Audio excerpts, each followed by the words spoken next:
I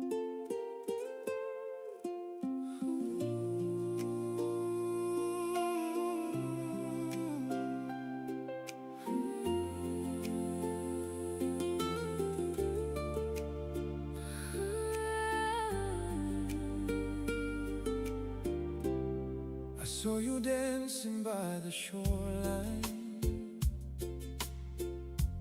golden sunset in your eyes. Every wave whispered your sweet name. Since that moment I'm not the same. Moonlight painted your gentle smile. Time stood still for just a while. Every heartbeat called for you, like the ocean calling blue. Sinaelo ualofa moni, ele mafayo nagalo ilo uloto.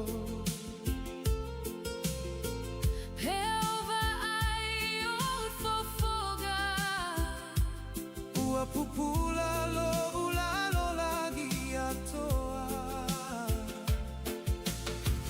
Holuate mali etele, Epe ole tai au fu. o te tatalo yasuma. Hinayatu maupea oi maau. You're my own wherever you are. No matter if you're near or far, Oh, elavalo fetu pupula. shining brighter than every star. Sinalo alofai, You forever be my destiny. alofai lemuta. Forever you and me, Sinaeno for my loitu. together through eternity. My heart belongs to only you. Avavaulava Sinae.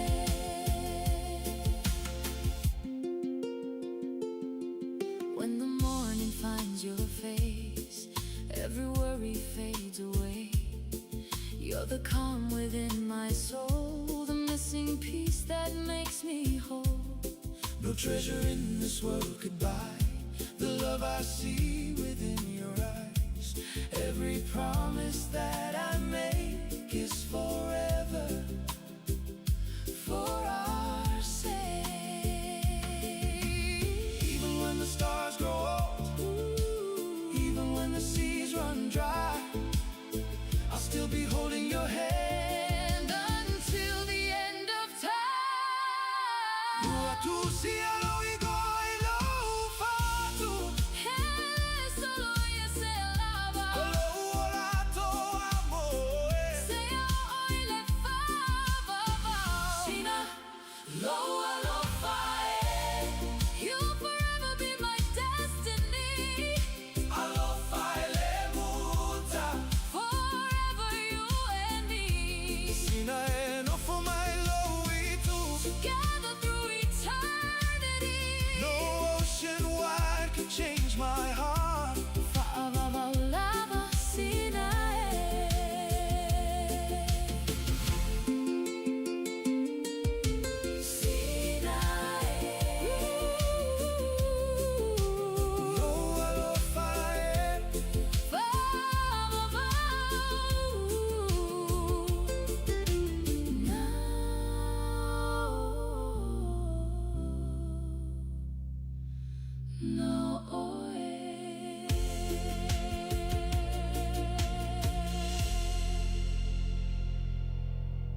Before the morning greets the sea, the islands wake in harmony. Mountains rise to touch the sky, where dreams are born and spirits fly. Crystal waters kiss the shore, calling hearts forevermore. Every breeze whispers my name, and somehow home is still the same. No matter where this road may lead, no matter how far I may be, there's one place calling me. Oh, Samoa, you're the heartbeat in my soul. From the mountains to the ocean, you're the place that makes me whole. Every sunrise tells your story, every sunset sings your name. No matter where this life may take me, I'll always love Samoa the same. Frangipani fills the air, children's laughter everywhere. Sunday hymns begin to rise, like prayers reaching to the skies. Hands that serve with humble grace, smiles upon each friendly face. Family, faith, and love remain the strongest roots we'll ever claim. Oh, the oceans lie between us now. My heart still knows exactly how to find its way back home. Oh, Samoa, you're the heartbeat in my soul. From the mountains to the ocean, you're the place that makes me whole. Every sunrise tells your story, every sunset sings your name. No matter where this life may take me, I'll always love Samoa the same.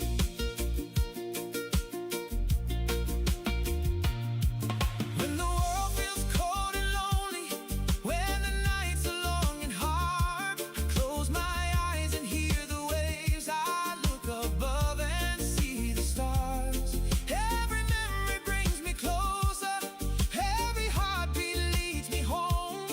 Because once you've loved Samoa, you're never truly alone.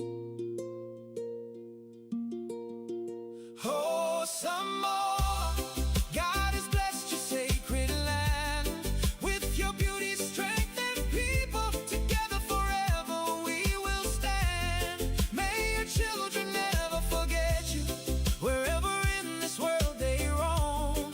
For the greatest gift heaven gave us is a place we'll always call home. Home is Samoa, forever Samoa, forever home.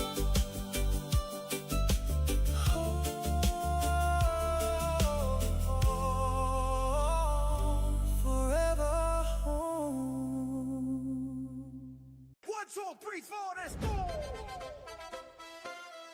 Hey, I'm out! Yeah! Oh, yeah, yeah, yeah. Oh, sing it, all I say. Christ in my vessel, I can smile at the storm. Smile at the storm. Yeah, smile at the storm. With Christ in my vessel, I can smile at the storm until He guides me home. With Christ in my vessel, I can smile at the storm. Smile at the storm. Smile at the storm. With Christ in my vessel, I can smile at the storm until He guides me home. Sailing, I am sailing home. Sailing, I am sailing home. With Christ in my vessel, I can smile at the storm until He guides me home.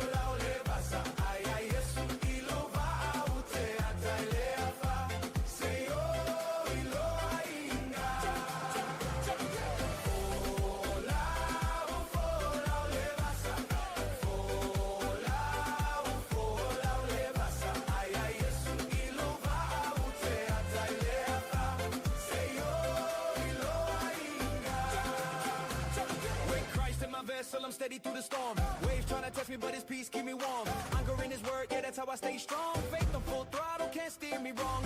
Enemies approach, but I'm calm, no fear. Cause the captain of my soul's always near. He speaks peace, be still, sees quiet there, roar. Now I'm sailing with purpose, toward heaven shore. Sailing, I am sailing home. Come on. Sailing, I am sailing home. With Christ in my vessel, I can smile at the storm. Until he guides me home. Sailing, I am sailing home. Sailing, I am sailing home. With Christ in my vessel, I can smile at the storm. Until he guides me home. Oh, yeah, yeah, yeah, yeah, yeah. Yo, yo, yo, yo, yeah.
Soi fo manuia malangi ma. O lo ingo o matai a leota sinau mea tau whao. O a ua lo ia Samoa I nei le mato ofisa o le WT Compensation Lawyers. Mātou te fisosoani tangata wa whaina mai ta avale, whale whenga luenga, na superannuation claims. O le manulau ti o le mātou au nanga ina ia avele mātou ofisa e whai ma fesosoani I tangata uma o le Pasifika. Aisea, awa e tā ua le mātou ofisa, tangata o le Pasifika. A whai o ese tangata e mana o mia se fisosoani, wala au mai tato ofisa nei Crispini Australia le ofitu, tolu iwa lua wha iwa lima whawha.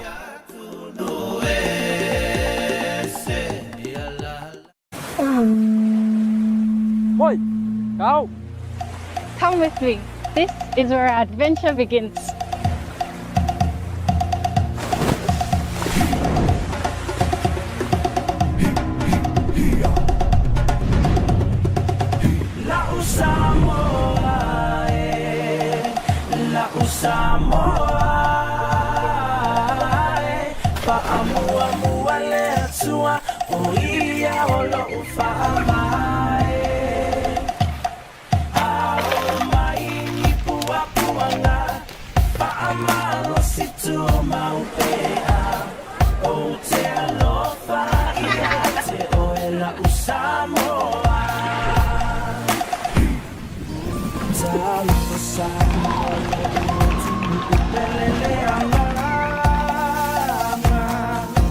I say yo upese pese atu mafamatala Lo tengo fiele mafaya upuna famatala Ua numera sifo I oe ile pacifica La Samoa La Samoa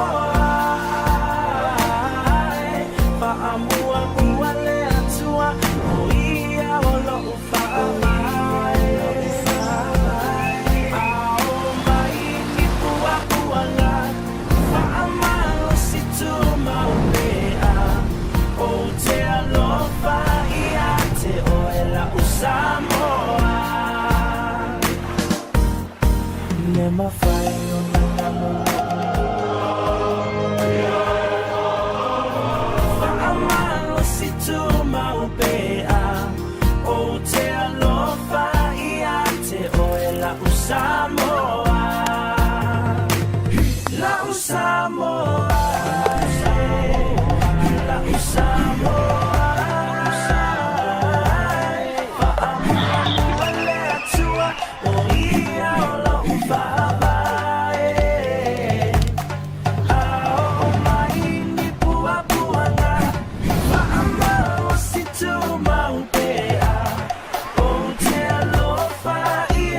You call it paradise, we call it home. This is Samoa.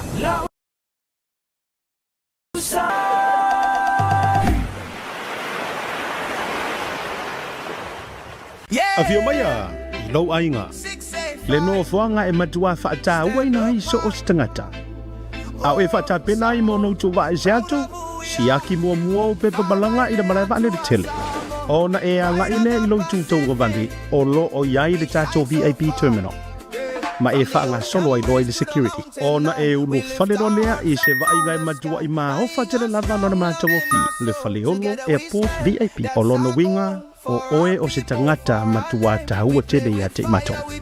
E te se e I le malu o te tonu o mātou potu whaatari ma mai moa I ata ti whanga whaafiafianga ma so o se porokalame I a mātou wala ata ese. O au mea inu uma matau mawha Samoa ese mo re taimi mua e te tau nuku mai ai e le eisona te tomu a o whaatari ai lau whai malanga ese atu. O nei whamarianga uma e te maua I le na o le se lau sa furu lima ta la mo tangata mātutua a e luaso mara lima ta la mo whanau I lalo sa furu lima watu sam. E paulawa le mea e te whaia o le totongi online o na whaani leo lauri City I le taimi e te taunu wai. E te whaonga ina so o lana se vahenga o le VIP I le pito I lunga po le pito I lana. Mo au whanotanga, Zoom, ia po ni mahalolonga popua o ta pena I lau whai ngamla. E sili lava lau ainga monu. Le whaneholo airport VIP ko. We will not hide. Famalosi keep the flame alive. Samoa strong, we will survive. Yes, it's safe.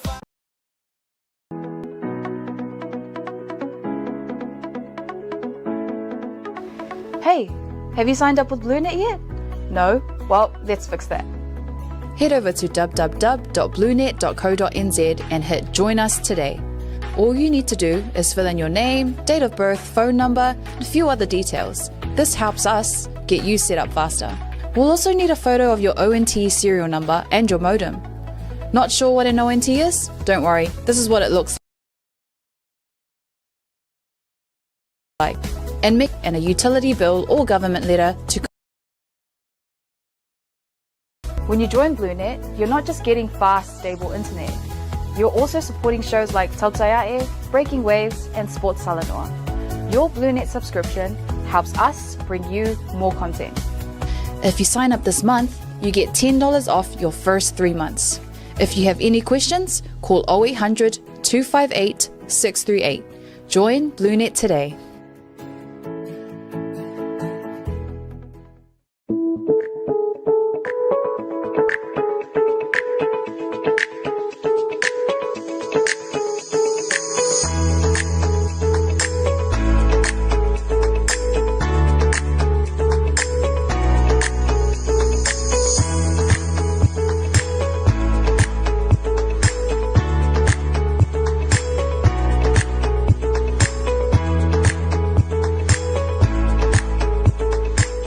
Mo le whaongaina o le talo for voucher.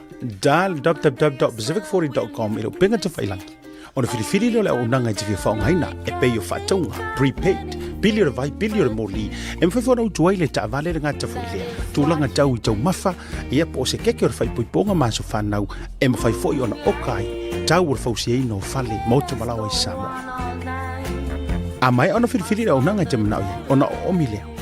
Ona whiriwhiri leo le whaleoloa ma le nuu o lo iai le nei whaleoloa. Mautinoa, ua sa o le lei le whaleoloa ma le nuu. Whiriwhiri leo whai o le talo for voucher te fia whatawina, mai le tolu se furu fitu se furu se lau tala e o atu lava I le lima se lau lima se tala. Ona whiriwhiri leo o le upu check-out e whamautu wai lau whatamu. Maritua, whatu mo whamau ngai peo lo swafa antoa I meli po se numero le telefoni e maisi o le tuatusi. Molo ainga I Samoa, manatua, whatu mo le swafa ma le numero le telefoni. E lua awale mfona e tutongi nai lau whatau. Molo o avanoa le online banking mo New Zealand, ma le visa card, ma le debit card mo so se vainga o le lalangi. A mai aloa, ona submit leo lau whatau. O le teimi la vai mai ai lau whatau, o le awhiti se wha ai loilo ainga I Samoa, e alai se whi autustusia I le telefoni po le imeli. E wha mautu wai le whatau. Manatua, Pacific 40, ma le talo for voucher.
Samoa's leading provider of high-quality steel, metal and roofing solutions.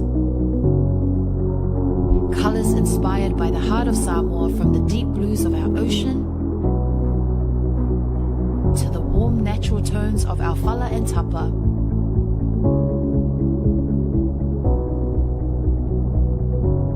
To the vibrant greens of our island plants. With over 12 colours to choose from, you can find the perfect look to complement your home, business or community project. Built to handle the sun, salt and storms with strength you can rely on for years. For durability and for style, SMI Hardware is your #1 choice. There is no better way to support the 685 than to buy locally sourced goods. Here at Tasi Market, owned and operated by Samoans for the Pacific. Welcome home, where every guest is treated like a VIP. As you get ready for your departure, begin your journey at the main terminal check-in. From there, head to the VIP terminal on the left and make your way through security. Then, step into a space that feels refreshingly different, modern, newly upgraded and designed with you in mind. At Paleolo Airport, VIP isn't exclusive, it means everyone matters.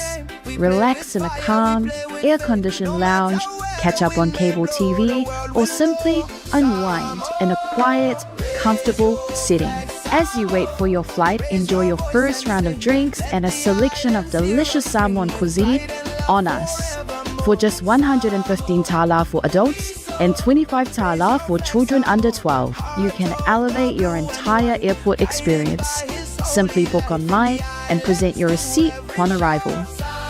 The VIP lounge at Faleolo Airport offers both downstairs and upstairs spaces, giving you the freedom to relax your way. Whether you're sending final emails, joining a Zoom call, or just seeking a moment of comfort before takeoff, this is your place.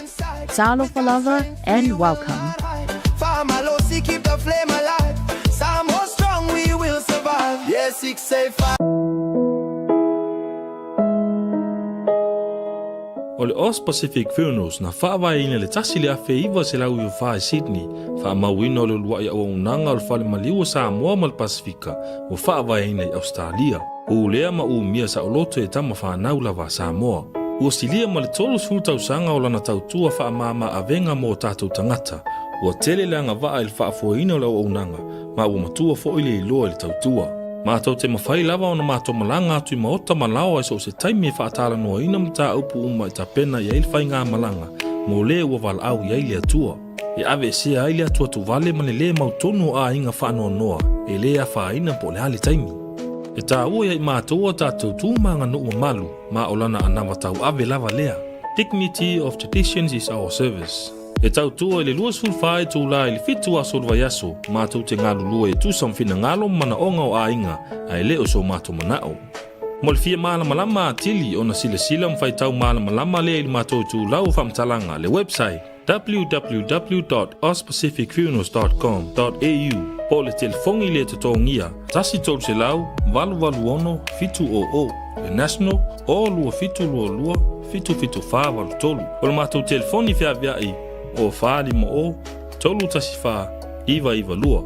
Ma fesili mo rata maitai pule, na omi ma sina mua. Mana tua nei le tautua o le Oz Pacific Funerals Australia, lo whale maliu e le mo moe, ai tautua ina o e le alofa ma le wha maa avenga.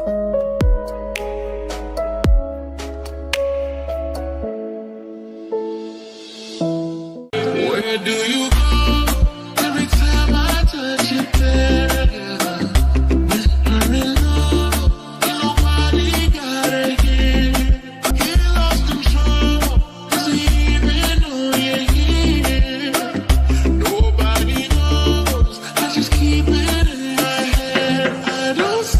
Too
na ua lua se fulu minute ua te ai nei le i tū la wha. E le amateina fo i o le tātou purkalabi o le tautai e le nei vanga o le afiafi. I fia whatalofa mwhawhei loai. Ia, ili pa ia mawalunga se tātou wa tunu. O whele te mawa mai eilo u leo mai e sila mai ei fo i le teimi wha malo atu. Malo le soifua manuia, malo le langia mama, alo fo i le tau atai. Ia, o amai le nei asu. O amai o i le alofa ma le wha mao ni o le tātou ma te sililang. Ia, e al tali tonunga o loo solonga le mea umai le wha mao ni o le tua. Ia, ua tali fo i le tua ini si o vahenga sa e mo o ma e manao ia. Ia, o loo manuia fo i le whainga malanga. Ko ia o le leo le kau wha, ia ala e seki ia o le malo si ia pe o le aeko. O le tau au na maasani a siata. Ia, se e mai pēu mangalu o le ea. Tātou te militino mo tātou whasoa au mai au watu. Ia o ane mea o tutupu, o a fo ine mea sa tutupu, o lo o wha au pēo na tutupu. Ia, e wha manino mo wha alau tele. Wa le wha fonga mauasi o tātou tunu. Ia tātou o mo e sula le lofo le tua. Le tua o sa pauta o le tua o malo. O le tua e telengese lo na tua sa o lo na lo fai le li liu e tu mang. O le tangata fisusu ia ior kangaka e fai ma li liu e alu ilu ma alu ikua. A o le alofa tau murimuri o le tua. Fa mai e lo loto e lautele e umi. E maua lunga. Io e le o poina. Fa mai e maua lalo. E maua lunga o te lea e ina e lautele o te lea o poina. Lono winga. E sufficiency le alofa o le tua mo o ma. O le mafua angalina. Po o le alo tātou whaalonga te tāmaro tātou whawhitauli. E le mawhai o na vave lo na toa sa. Ia, e whaini whai unga e a whai nai lo tātou iei le nifonga e le a mesi o le tātou whilwhilinga sa o loto. Ai whamai a fionga le atua e wha pale mai lava o ia. Wha pale. O le upu le wha pale. E le se upu e venka maiki. Ia. O le upu e vitanga tamatu tua. No winga. Ela foi idea e ke vai foi ai ka mafi ai ka mi ke i fa pesco ma ro fa pale le no winga e si la fia ele tu e la valo na fa pale mo tato ia ia ilo na suafa ia lo mru ia tato o lo tato lo ngata si ilo na fa mauni la lo fo io le la ma le masina ma fetu o lo ngata si ai mai tato e manuia o le tua. Ia o le wha malo le nama le whatu lima a mata mai manua. Sau le motu salaia, sau ia tu mua, po le motu upolu, alu watu ia manono ma apolima, au o isa la whai le mea ngoto ia ile la. O pa ia ma mamalu o sa ma whai ngā, e le toe ma whai ia e se poto. O na toe, tusi le upua ma toe ma manu nisi titi o sa moa. O mai au na ta oto pai lango. Ia so wafea nei le pai o ngā ruenga pa ia le atua talo whai. Whioi o le tala le lei, whawhea ngai ngā taulangi, ma lo le tau ata, ia le whai ngō whio tau whaiva. A ta lofa whapito atuai, ia si o fo i tama whale anganga, ma le tinga whale anganga. So ngai pasta wai tama le whale tama alo di lai mafuta mai, ia ini usila le whale tua o le maute nei. Ia mai a fo wha moe na auto wa mai ai, ia o wha anga tama ia o ngā. E masa ni e tupulanga e whaalau tele i le tālen.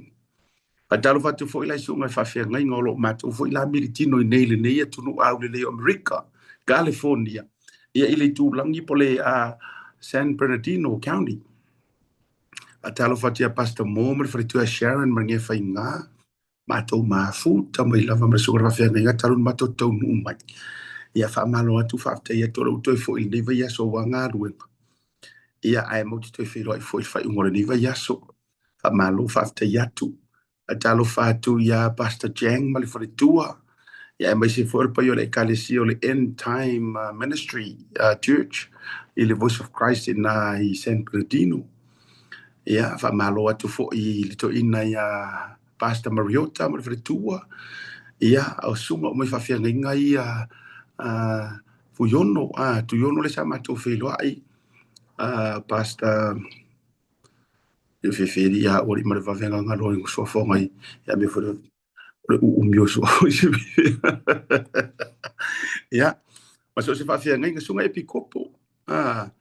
Bishop Whalaulau, Bishop Samatofi Lai foi. Hamilton, Marfatua, Matasina Pesinisi for Ile, Mofoi, Faolo, and Falo in the Tatu por Calami, o le Bishop Paunga, Automatuana Tangatana Matofilo, Isimato Famu Moy. Yeah, Manisho Fafianga, Pasta Pesa Lily, Marfata Meti, Merino Valley. Ya, ma le totele foi. Ya, me se fosi vanga nai Barstow, le Assemblies of God. A to felo ai foi o sunga Victor, ma se on fritua. Ya, ai me se fosi la to foi o tlavou. Ya, ma le ano fatalo fatu. Ya te auto ni vanga le fiafi. Ya, a fe mai la fa malo. Pa ya la utele. Ya o Samoa yo na tafa te tele malo le folau. Special of Atalo Fasia Mato Committee to La Imo Samoa. Yeah, yes, for the Mako Singafo. Say Moko Vakulunga, Kako Potusa, Elimako Wakor Makofu. I oka se man, io, man, is Mato Famwe Moe. Yeah, Fia Tangata Uma, Asoma Fuanga Faimako, so le, then go by me Ulai Vakupi wrestling. Ka maka o kia. Ko sala le wai sau fai tonu ia utafa o malai pi. Ia ke di fa pepe ro me ala wori e uma ere si panganga te ro. Mai man ko langa le ngo ulaka laka ila ro malai. E uma ere si panganga wa ngaule vai o. Eu te sira fiesi se panga voi le o kama fa sau kin ke le ma marika ka voi le fai of pi ni ki pi ka uske fa fini. So le ngau le vas fa finge nga fa ye. O ki savari vali. O ki savari vali at. Man ko le mele enta mai ko ko yo ai la ro ka mai tano. Ki fa ro ku ben. So le vai la oi mai si kamanga le nga pi marka ka ki. Ya vai la mali. Mo ya lo tala ke le pelo. O que kilo kila roa sa bale kamanga kama ki un kele ho ile le ngana nga malo ya kwa fusis kamanga ala atenda ku ia la ko vai ngala ka fele vai o que kilo kwa I'm sorry I wasn't meant to do that ya ai pa wa o me a wo kupu ia le na hata lo fatu fo mo fo lo fatu ia bishop tala no fo ia se uso ya bishop pa vai naya bishop tu ia la asaina tu ia la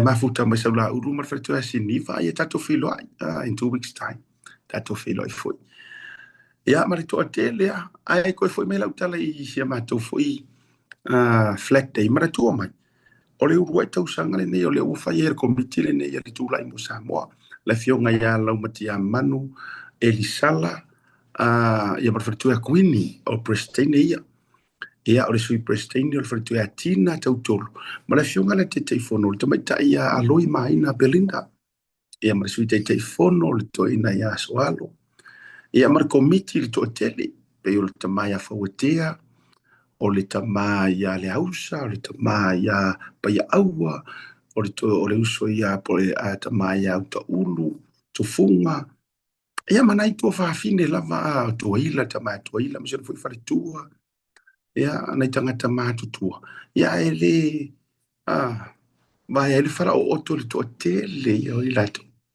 so man ia o si jira mai bo falo o leu o MC le vai yaso ako ia fa tai credit se o so ia Mr. Falai pro nga fa fonu ia me se fo io fa tai fo ia hana tato live ia le na to si de sila mai ai ia o kai miangi o kai mi va anga si ale fai le la kala kala camera luma ia to si de sila mai nei ni so to tonga o fa malona ma fa talofa ia ele to na male la hina o la ye nisi o na state lo ye la to fundraisings o mana tu fo e fa te atu ma fa alwa tu le ni tani e ile fundraising ale Bay Area e ile to fundraising le fa sala la watu ia ona o lo mawaya vanoa ma te ye nei ma le sunga ya fa fo nu ia me se fo le tau sala o tatu tau te ia e pole Pluto TV ya hana ma wena le vanoa mo te attenda ima matou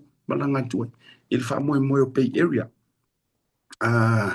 lea ua te rona la tu na tulu ile fa unga o la fo ia va yaso ia le fa mo le na o si la tau pitulu o tau si sila mai ai lunga ia e fa ile la tau siva ia ile no foanga le na o tu na tulunga fa ia ina koela ko fo ina tau mafutanga o le a tapena ina le sunga ia Master Chef King Flight ia ile fa moe o le ainga Bay Area le la tau fo fa moe ia ile so kikiro ku Tattoo Hall na Lawson Hall tasilu lima Acacia Street au tu na tu luma tattoo screen ia o le aso fa leile la se fulu no winga e umar weekend nei ala weekend yo na tua tattoo filo ia fo ile Bay Area ia to fo na fie e lango ia le tabata ia hana o le Breaking Waves ia me se fo yo le tattoo media watch lunga so te ia come and take a photo with her ia le la malanga tu nai Bay Area San Francisco ia o mo we maleva noa fa le o tu ile fa te tele le nei mai le committee ale ainga fast Bay Area o te territorio le o le to falo ina le afalo loa pe to si se metala langa e to ye no o sa o le va a wifi nge tale pa ye ma o lunga la o fa inga luenga te tofi le tua lo no manu ma fa tu ba ngase wa se mwi o sa mo o mai Bay Area nei ma tau te fa tu lo tu fo ile sa fa inga tamari im fa la unga fa tua ma tausi o lo ala lampa pa au tu tonu o tatou ma ta fale nei mai Sacramento, Oakland, Hayward, San Francisco, se ia pa ia San Jose. Ai ve ia le nei la ma tango fie mo mori to le ma to nganga fa aftetile. E tu sai ma o tu talo sanga fa pe foi la o to lango. I fo nga o ma tatou ma ta fale. O la o to fo ma o to fa alolunga na mawalunga ile fa mo e pe ona balanga to ile tatou ma ta fale sa mo. O lo mo me lo fa nga le fionga le pan mia. Marfinga malo mo tatou ma ta fale. A toa e tusai male se le ni ia ai mai se o le tatou lango atu I fufuanga fai a le tatou whainga malo. Ia whamanuia tele le tua. Ma tau te whafte tele tulo mo la o tau lango I ma tau e so lava se mea. Alo whaanga mai le te fono. Fionga leo pepe tele, pale leo pepe. Sui te fono, so ngā poni mga longo. Te oloa, ia te mai pole. So ngā ia te oloa te maseu, ia me se fo i ole whailo tusi. Ia Laia Sisi Moores. Ia mamoli atua ile ina mane. Whawhitai tele mai komiti Bay Area. Whao ngā ilunga tatou porkalami. Ia aware whaafonga mai se tatou tunu. Ai tatou whiro I. Ele wha moe o Bay Area lato fundraising. Ile a fia whira sfraili. Ole vai aso fou aso se fulu. Ia tatou fo I mai la ia le se taimi fa ilo atu ni sio. O whaasisilanga ai o le whaasisilanga lea mai si vaenga lea Hawaii. Toi whai atu al whaasisilanga lea mai Hawaii. Whaasisilanga me ta whale ainga fast I Hawaii. Whamule mole anai pe whentui whoilungu. Ia o le whaunutanga whaafuase o lea whai ale tatou whaunutanga.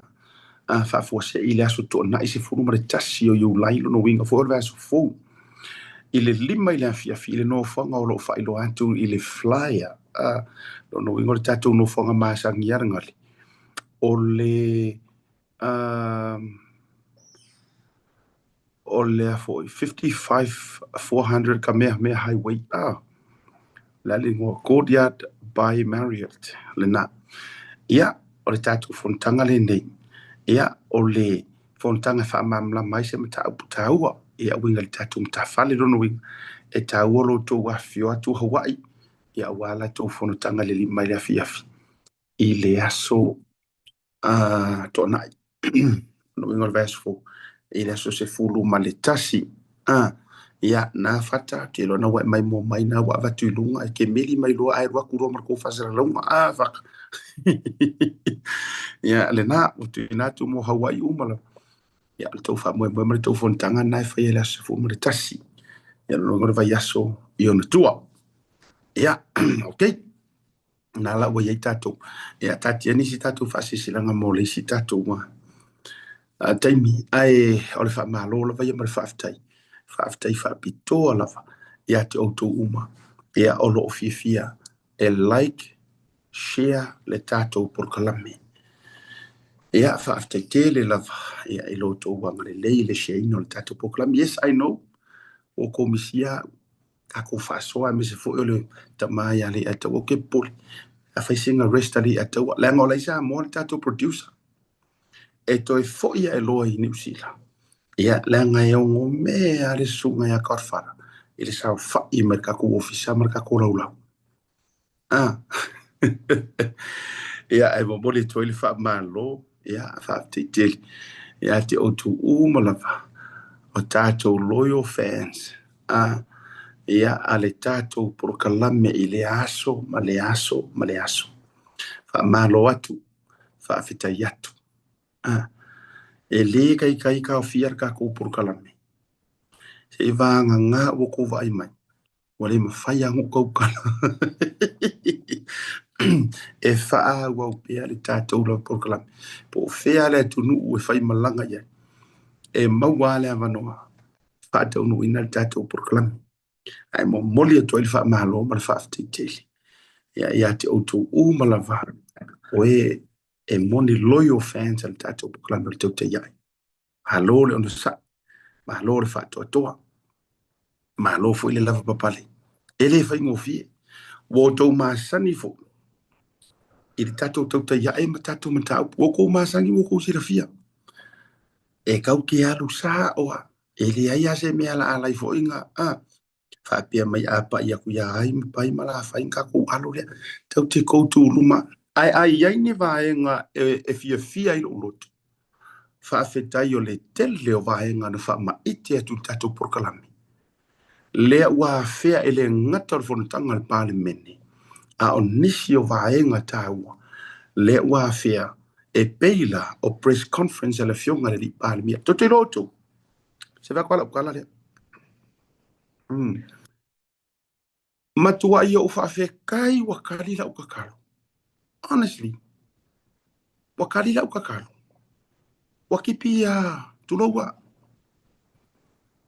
wa uma ore ko fai ia press conference ma senga fai ma le media sa mo fa afkai kele lo fiona palmia dai o tele fai tu vai lango ore media orga ko media to te sira fia auto na paua le o le mea o ele vai ngai o esu e masei a uma le o a me sa o ma le palmia e se a me o kus e se a me o ripoki ale ai foi e to ai ti ana i tangata e faila ko assignment o ngole fesili le paremia a ole si ko kele o kele ro pe nga paule me foi le pe kaua inga ia pipi ro wingo e lungo le history of the media wo o fesili le paremia wo interview inga la huli e mali to a o se o pu foi le ise a ngongi me o lo fai mare kusi nga mana to mai nga makua pa mawalalo ya ale kulang o sa mo me ka media. It's not because of the prime minister. No. Ya oangi ka ko kulang ayo ilunga pe afa ngale uma ko yo mai apologize mai wo se sere me a uma fa sa o mer malo ayo mai apologize. Ole ala ka ko kulang ale le ole afa. So to me fa fe kai kele lava ile ko fa wa ela wo fionga le parmia. Nga wa mana ia lau whato whala inga. Mua. Tu ua lau whato tuanga iau mingiska ai maisio CEOs. Ia te au. Mana ia fwoi whao ngā mai o CEOs. O i fwoi, e loa CEOs le lafi. This is another good thing.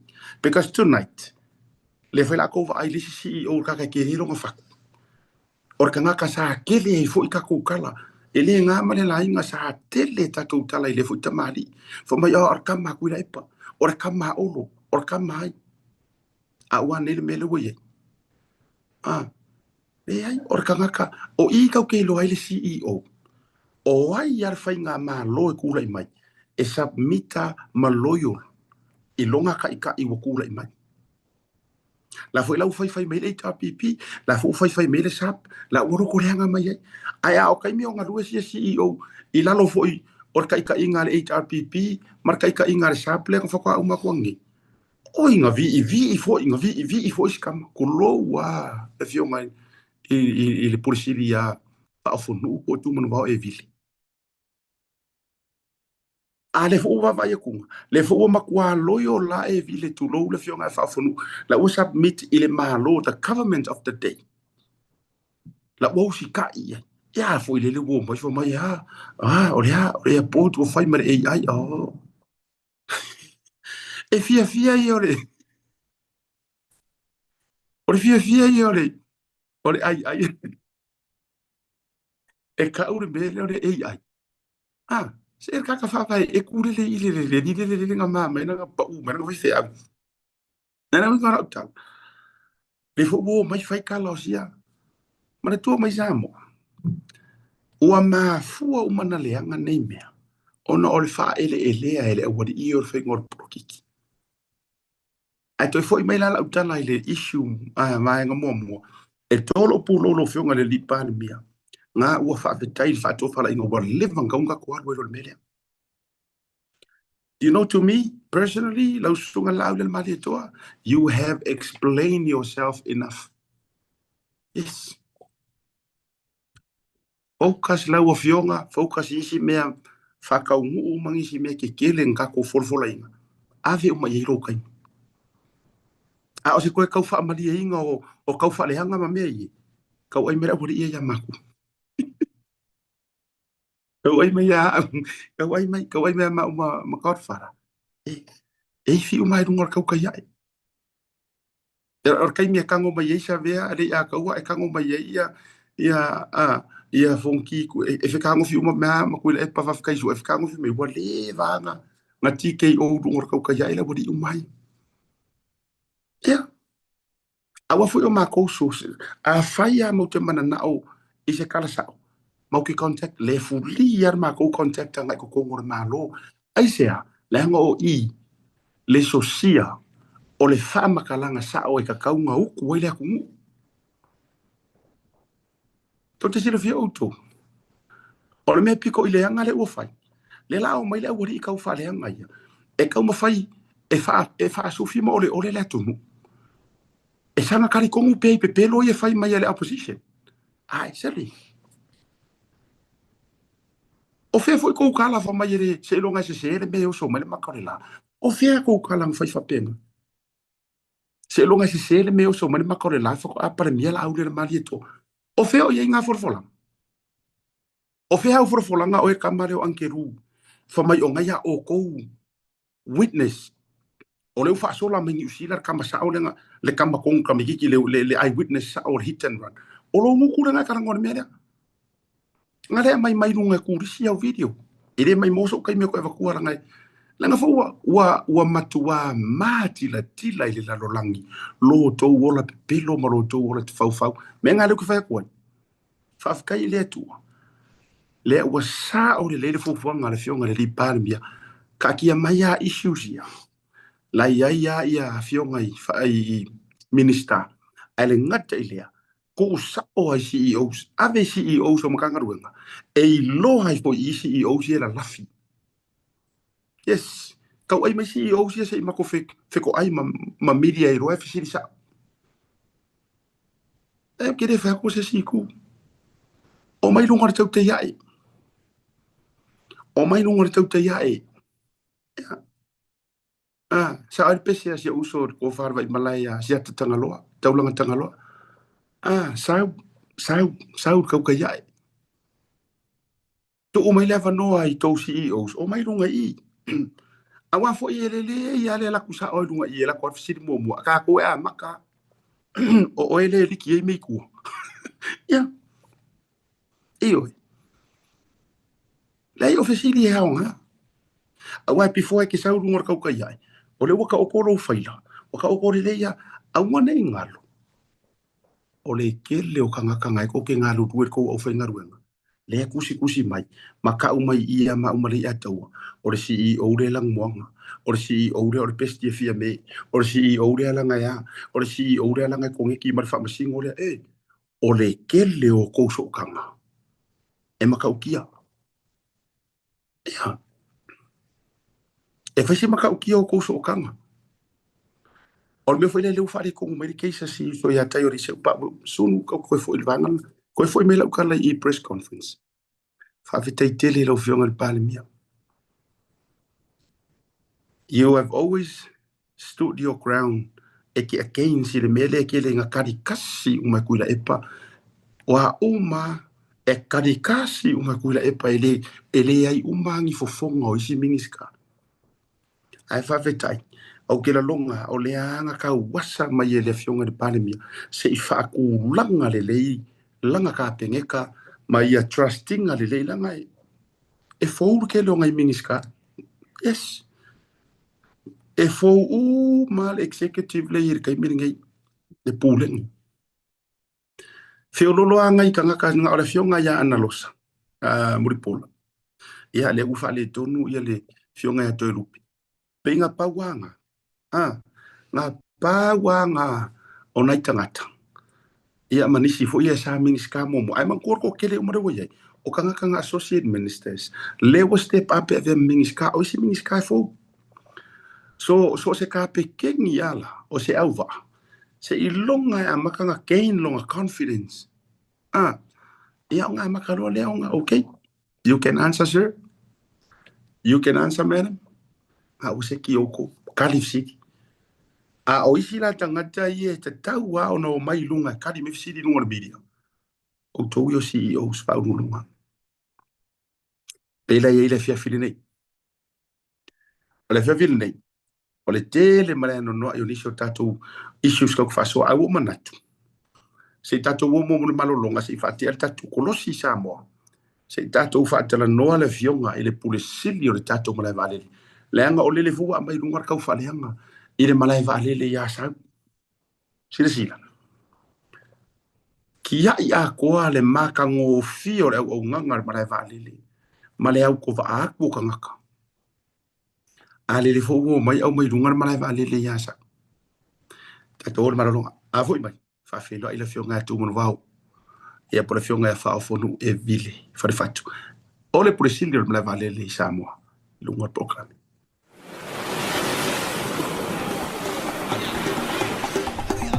So fo manuia malangi ma. O lo ingo o matai a leota sinau mea tau whao. O ua lo ia Samoa I nei mato ofisa o le WT Compensation Lawyers. Mātou te fisosoani tangata o whaina mai ta avale, whale whenga luenga na superannuation claims. O le manulau ti o le mātou au nanga ina ia avele mātou ofisa e whai ma fesosoani I tangata uma o le Pasifika. Ai se a wai ta ua le mātou ofisa tangata o le Pasifika. A whai o se tangata e mana o mia se fisosoani, wala au mai tato ofisa nei Prispeni Australia el o fitu, tolu iwa lua wha iwa lima wha.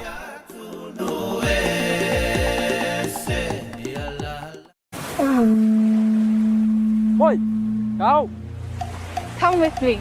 This is where our adventure begins.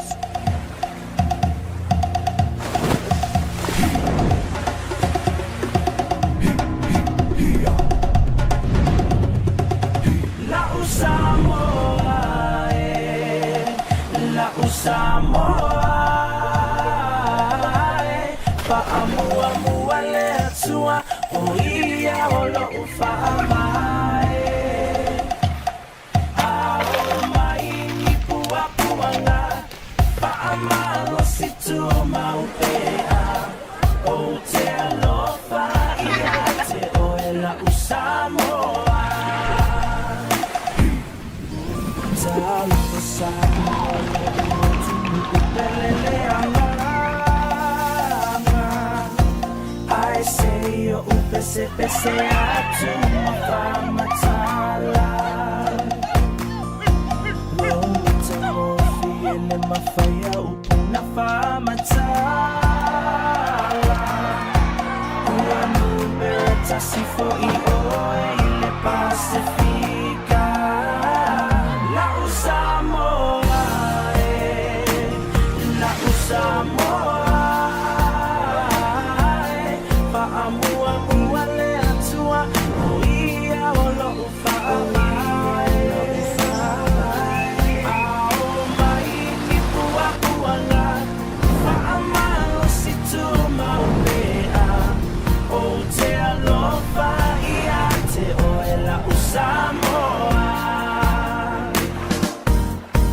Never find on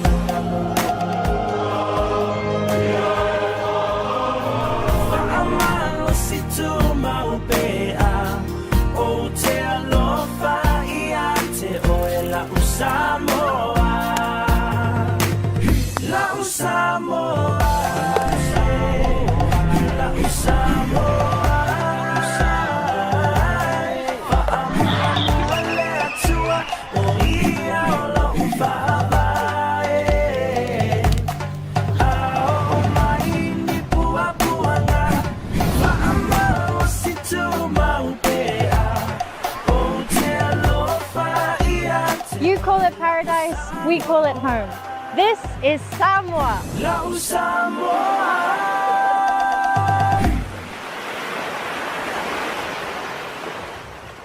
Afio maya, ilo ainga. Le no fuanga e matua fata waina iso o stangata. Au e fata pena I mono tu wa esato, siaki mua mua o pepa balanga I le marava le tele. Ona e anga ine ilo tu tonga vandi, o lo o yai le tato VIP terminal. Ma e whaanga solo ai loi the security. Ona e ulu whalero lea I se vainga e matua I mahofa tele lava nona mātawa fi. Le whaleolo airport VIP. O lono winga o oe o se tangata matua tahua tele ia te mato.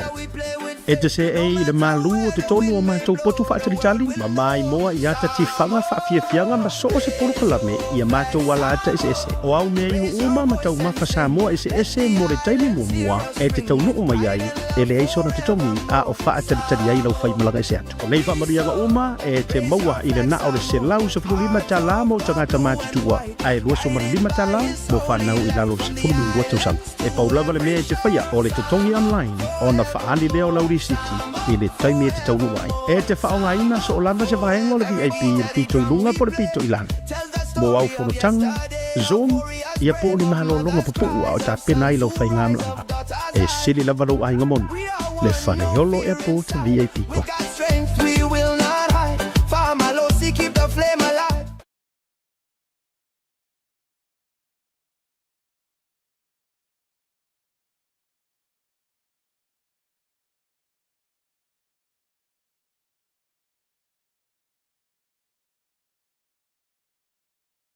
Fionga ia tu mo vao fa o no e vile for fatu. Ia pe ona masani ai tatu fa tatel no ngai masina titasi ia le lao fo ile nei manatu. Ia fio mai ma tra mai au su mai ai rungo ta fa tatel no nga. Ia o e pa fa fonga mai mo nga le turu. Ia lau fionga de pursili ia au lau songa fo il foto mo runga ma no se fo mo ia man langi mama. Ia se fie fa talo fatu di nei tu la fiafi. I lau ftalenga siata, ia le ngata fuilea le paia, ma le mamano Samoa o mwhai ona mai mua mai le nei po kalame, lau I loa, I so se tafa o le lalolangi. Ia mumoli atu le whamalo, muli atu foi le malo le soi fua maua ma le langi mama, ia o te ilua mo mauti noa. I ui lava ina vala, ia ma ese foi me o tato nopia iai. Ia o le anga le lei ma le lofa tau mule mule o le tātou tapa au sili. O lo tutu sa I tātou. Ma lo le soifua. Ia, tati tau e whatalo whai le anga le lei o le atua. Ma lo fo I le soifua manu ima le langi ma. Ia, wa ia tu fo I le mātango fia fo I tātou o tunu I Samoa. Kao sa o ai le isi ure wala walunga lau fionga. Wai, au fsiri atu po mai oe wala wala sangi ma lau ata. E whaamatala mai ai. Everything is all right. Ai ole ata o lau fionga i le polisi. O tā penanga mo le malai wa lele ya sau. O lea peina mai ai se ata i lunga e atangi a mai peise fufuanga a wha manino mai lau fionga. A o lea ua kele i upu makala. Ma ua sau e mare manatu o nisi e wha pia mai, ai mai se le si whare whaasara lau lea mai au si tālia, ma wha pia mai. Ole a malaraka ko ko ula fa yere ai ku langa o tato poro ke tima vanga fa penne ai me se ole a fa mo e fenga malo se ya mo nga se fa ko fa lai fa sta ia se atamole fa vesili ia ole o langa le nei to te ola o lo fiolo fa atasia le saito mo titania ele ma fai foi ia o te ma fo fa le taimi o Yesu Kiriso te le va venga ma mea le lei na fai e Yesu. Ia e solo mua le toa te le fi o tangata e fai ma le fia le faola. Mo ne fa fisi le winga i sava. O le priority al malo. O le priority al malo. Na fai al mato debriefing al mako sekta i la stona. O le sila fia e la futalenga siata o le afionga li pa le mia lewa tau aveina i a tiute, mamta whaioi o le fionga i a pou, i a un semo. Taru ai le olo whawhiangai ma meo whamsinonga. O le fionga na le tamau le atunu lewa wa ai ana matou sekta. Na whaila na mako debriefing o CEO umai la stona i na whaile VIP whileolo. E presenta i CEO, wala tau plans, mo sa moa. Ia. Wala u fola sanga na fai. O le ato e fai maota, to e fai a sau. E ma fai no fa peatu. Ua ta lia ma le nganga fia le fionga le pale mia le fola sanga. E o foi la i whangali, mo si la fio whangali. O la e chip si o le runway. Ia. Au leo le afaka Amerika le ta o tato le asphalt. E ma fai moli. Ina i ma fai ona se ele va le po. Especially when we have emergency cases. Pa pena foi la mamauta. O le ala to e fai le terminal i mota. We'll run down the terminal la yai. To e whaka Amerika runway. Fa pi i moli. Ma fai foi no operate le po. Na lule se singa le malo i le taimina le whaalau i lo le pathway sa i sa vai. Na lule le se singa le malo te lona sa mai mo i le atunu. Ia no o lawa la fionga pale mia marka peneta ya sau. O le mana onga whainga malo to convert our Sau airport as one of the international destination for Samoa. Ia. Le ala na fa si o i o e ma finga malo. Fa nga ye lo ma fa se tulo. La u avatu le mana o le malo as a CEO. You have to lead le bloquete. You have to lead from the front. Ia. En fe no fa peat.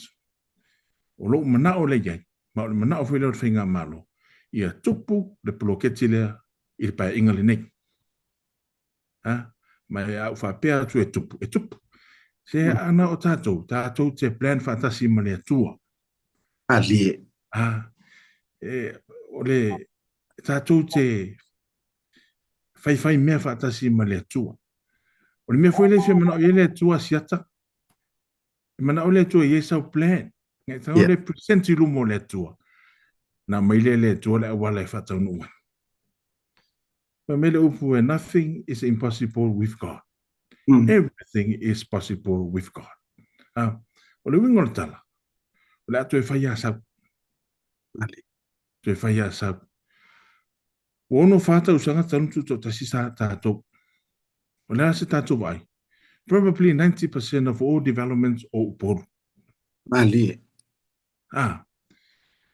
O le mea ua lewa telina no ufa alongo I lea upu. O le mea le lei mo uporu e le lei mo savai. A le fesiti o a fea e tupua. A tato le whaia la le taimile nei. Le aia se whaia I le lumana. Le ua maua le awa noa. le ua mai le mana o le whainga malo, o au la o le CEO le malai wa lele malau ti. Whanga ioi le poloketi. Whanga ioi le process. O na ola i o le tātou finance i mātou e su e mai le funda po le tōna e whai hai. O te whapea atu, e tupu mea umalea.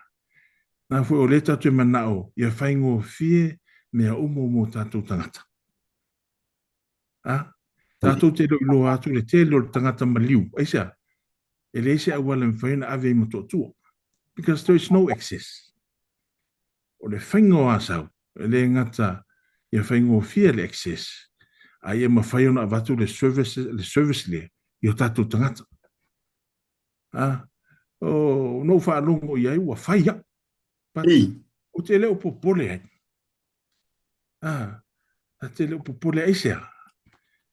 E lo i loe i la tau nā le mawhawhau le iai. O no te le tu maua u i lo i le nufua lea. A o a whingano le tu e suia, pat o te tau mawhai. E o le taimi e suia ia o le tu. A ua iai sa umaana tongi mo Samoa. A ua iai se ngā nuenga sa o whiso soani iai. A o te whape atu a siata ia mare mamaru le atu nuu. O mai moa mai le nei pokalame. A sau, o le a sui lawa ia sau, the next 4 years or 3 years. Ia uma tatou poloketia. E le ngata ilea, o mauta. O le la tu e whaile le ia mauta. Whaile le mauta. Ona e ele tempo le au di asile la whaisa lolonga. Ia. Okay, e ele tempo. O tai o le kalesia. E le fia te leo i mei o va ona o le taimi. Ana o leo mai ia se inspection. O le vaalele, land, whaile la sia singa, koe punga le vaalele, koe sau, koe fo i Amerika. E le ngata ele nā. E ia ele private hospital le la whaisa longa. It's a state-of-the-art private hospital. Leo whanga yoi le paperwork, koe al business license. O le morsila fia lawa fionga la ftelenga siata manu le atunu. O le whane mai le ave tato mai fite ta o le Pacific Specialist Healthcare. Le nandi. Leo ave i kako mai le taimile nei. O le la whai le la o le whane mai le nai sa lolong. A o le la tau. Pacifica Specialist Healthcare Samoa. O le wha moe whai le Crown Prix ni le aso si furulu o si tema. Ok. E tau sanga le nei? O le mea fwile nau te nau ia whai le lei maota masau. O le ala ele ngata e sui e le landscape o aviation. Ala sui fwai mo le landscape o health. No winga. O mai tingaina. Ia la ave i salolonga. Ia. O le asui le whainga. O aso lasa tatu mai i salolonga i poru. A mai e ngā ruenga lea. O poru i salolonga. O mawhoi o na i eili whanua whaafsana i mani makete o la whaere ngā ruenga lea. O leo o whamatala atua ati na eia. Ona, o le mafuanga le nā. O te nau i e wha le leia maota. E lata i salolonga. I meo emergency. Ia o se suinga le nā maritalana. O te leo popole fua i na i tangata i e whaia. Elo. O lisi pito tā ure nā na whate lea i e lea tua lo tino. E tali mea i o meo whaitionga. Ia ma tau whaaleanga se i tolo. Ai lo. E le aia ma so popole i ai. E sea. E ki lia le vision. No. O la ua definition o le melo le vision. Vision is defined as the promptings of the spirit. O ne ele i loe tangata la le prompting a le tua le o mai oi. Awa foi o le pattern a le tua. E prompt oi. Ele fa pe pule o le mlai va le fe mai.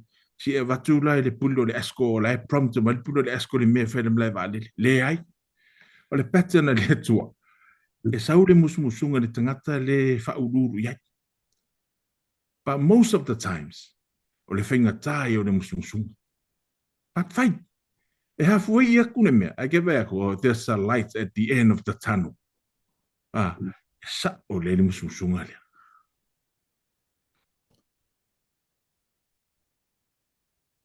ma lo fatai le finangalo fa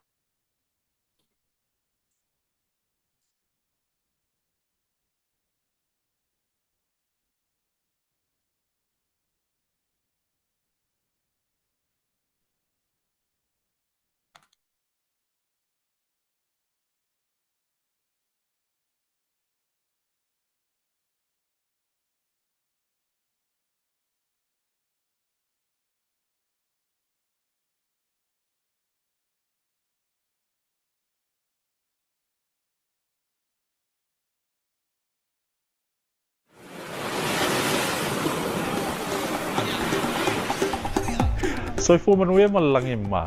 O lo ingo o matai a leota sinau mea tau whao. O a ua lo ia Samoa I nail mata ofisa o le WT Compensation Lawyers. Mātou te fisoswani tangata wa whaina mai ta avale, whale whenga luenga ma superannuation claims. O le manulauti o le mātou au ina ia avele mātou ofisa e whai ma fesosoani I tangata uma o le Pasifika. ICR awa e tā ua le mātou ofisa tangata o le Pasifika. A whai o se tangata e mana o mia se fisoswani, wala au mai tato ofisa nei Prispeni Australia le o fitu, tolu iwa lua wha iwa lima whawha.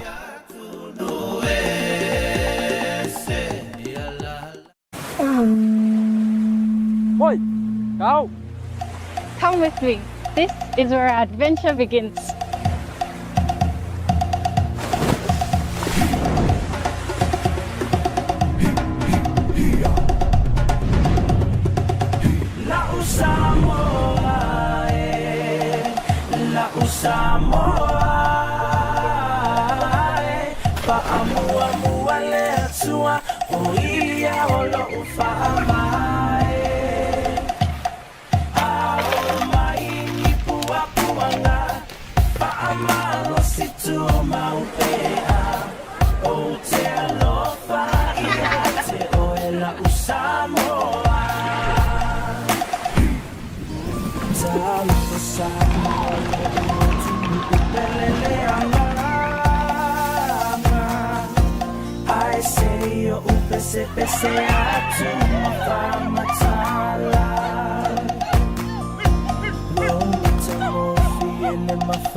Malo fatai le finangalo malama fa malulu te fo isi tamai fa le tonu le titi lava ia tulanga lava ono o tatou feso o tainga peitai o le o malama yurunga le forsanga manino le fionga le polisiti ese le manga ia tasi le vaenga tau e le tau se lua tula u fionga tu manu vau a rupu moni e mo mia fo inka ko si o manka ko kai e fa mo le anga o le tu awai pa wale le be differentiate I e mo wale e ngois o isi fa lango ke li o la ko kamai fa lango ke li o la ko mafofo ya ai fa tailo o fion ai tatele o ia ofisili e fiolo ne ofisili o winga fa lo tele nga sa ma I atato I mota ai ngo ko fi fo ia tua ile atale na mai lunga alango te mana mai sina fa manino o le ata tonu le ai e se a fai ngol fa ngai ngol ai o le a fu le fa mo ngol ata le langa pe o ile o mai au ko fa le ngam fa pe mai a fa o fai ngale la fa mo ma ro fa nga ai lungo winga a mai sa fa mani no o tanga ta mai ia ile tu langa na pe na fa ta oto mai e se ata le le ata lana tu na tu lunga o se concept design o le concept design mo asau ai le fa pe ila o le faino nga O le wingon whamtalang, ono le taimili nei asau. Nga le fiku se lau mita le runway. Ia maskako kamai terminal ana iai. Al whamui muengo le malo. Ina ia converter sau e peo whaleolo. Lono winga. O mea uma lava le te maua I whaleolo. E te tau fui ona maua I asau. E le taimili nei. Se ua tatou, there is a war whaatasale ai ma le aviation. O le suinga le na. But if you use AI appropriately, ele ia se faina. Se o le tau mawhai fu I le e whaaleanga ia ma tau mawhai whaaleanga ina se tau mawhainga uane manui o Samoa. If you look at it on a positive side, e te fia. E te fia ma I kango appreciate, but o lau langi lau ka ko mo vai wa AI le te lo mea. Fa o ngā le lei pe amana o mia. Ai le fa pe ufai atu no. Fa o ngā le lei pe amana o mia. E pe ia le AI o le mele o le lei po le Panadol. Pato lione o le whala au le Panadol. It's a painkiller. E te inu pe ati ngā lo uru. Pau ala le o le whala au e ei ma le upu lea. Take 2 tablets every 6 hours when required. Pe mana o mia. Whapenga whila le AI. E me whaiona e whangaina se ai e whai se mea. When required. Ai o le mana ia I o le taimine. Wo whaatasi ale ai ma le aviation ma mea whapena. Ai o te whaamaru tu ina I tangata na o te leilo. Ia. Awale popole. It's just a concept design. O le whaamumuinga na le la whaia sau. E lei whaia sa whainga. E ma whainga draw ma le concept design la. The actual design. E whaia ia sau. Malengang whalon. Pa wale mei te ua vai maior malai valele ala kau ke whaia kunga se kurou o se whale moar me ala kau whaia. O ngā te rone. Au te loa e sili atu na whaiti o tangata I le roa tusi se ata o se awarakiri. Ia. Ai longa ua ia la langa inga se lau vui lea ngi ukuma.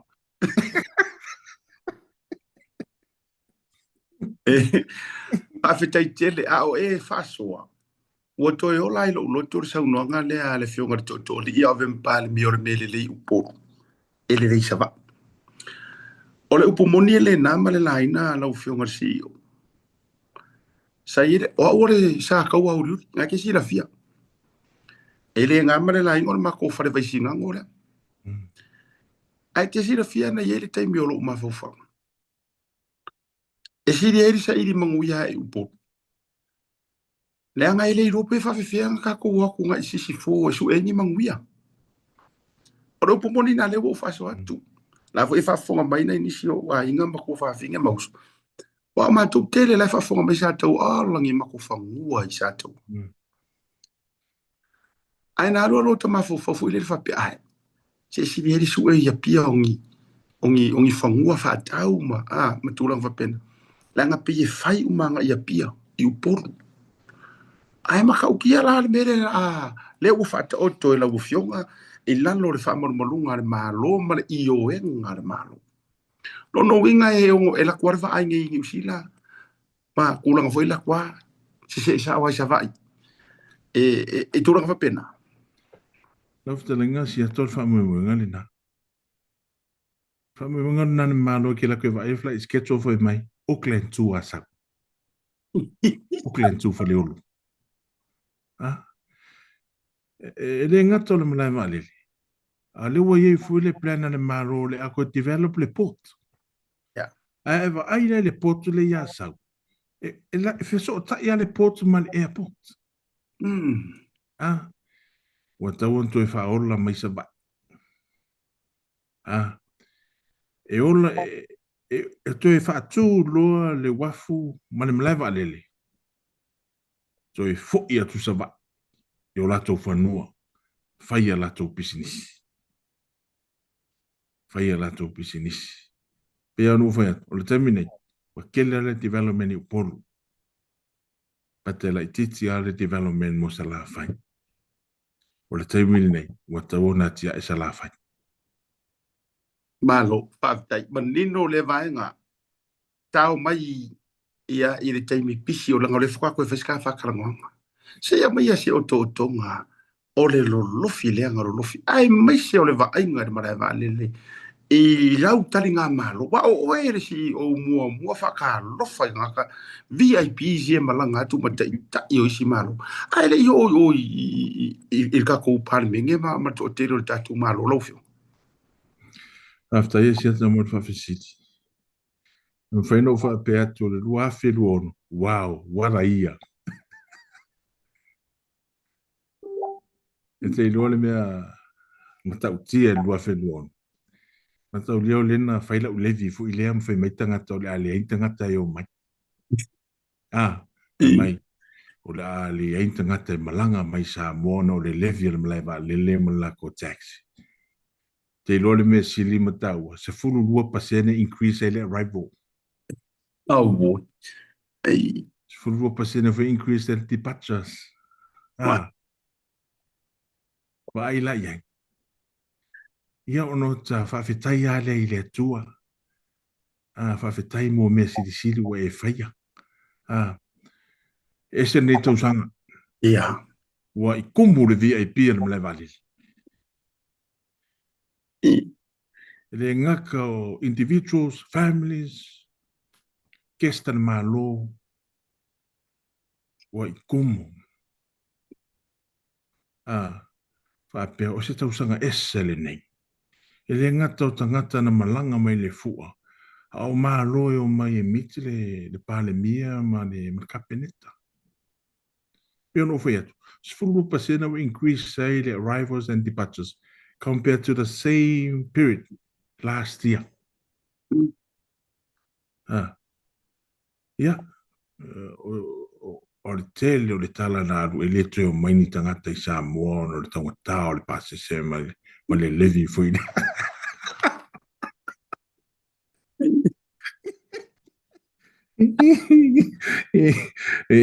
Aya, ki desore. Eu vou cá paka siata. Ei. Ake siwa kukuri kaka. Se oi paka I fafu ongi kuku mali mala valen. Wa pe yana mala valen o paradise le media. Ole.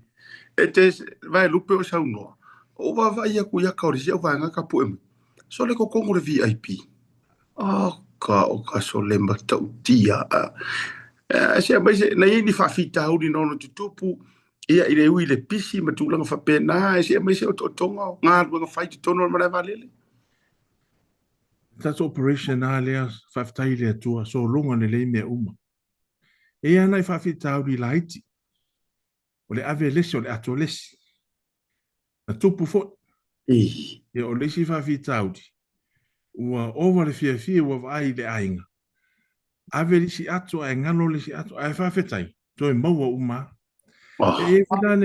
E vilane mena tupu ye isi ya o te leta ua le kalesia. E langona no whano no I se tasi o whawhiangainga. Whamei ua lei loa I whaleolo airport langa po langa laptop ea. Ai vi o kule camera. So nena arwa si whaiwhi au langa laptop.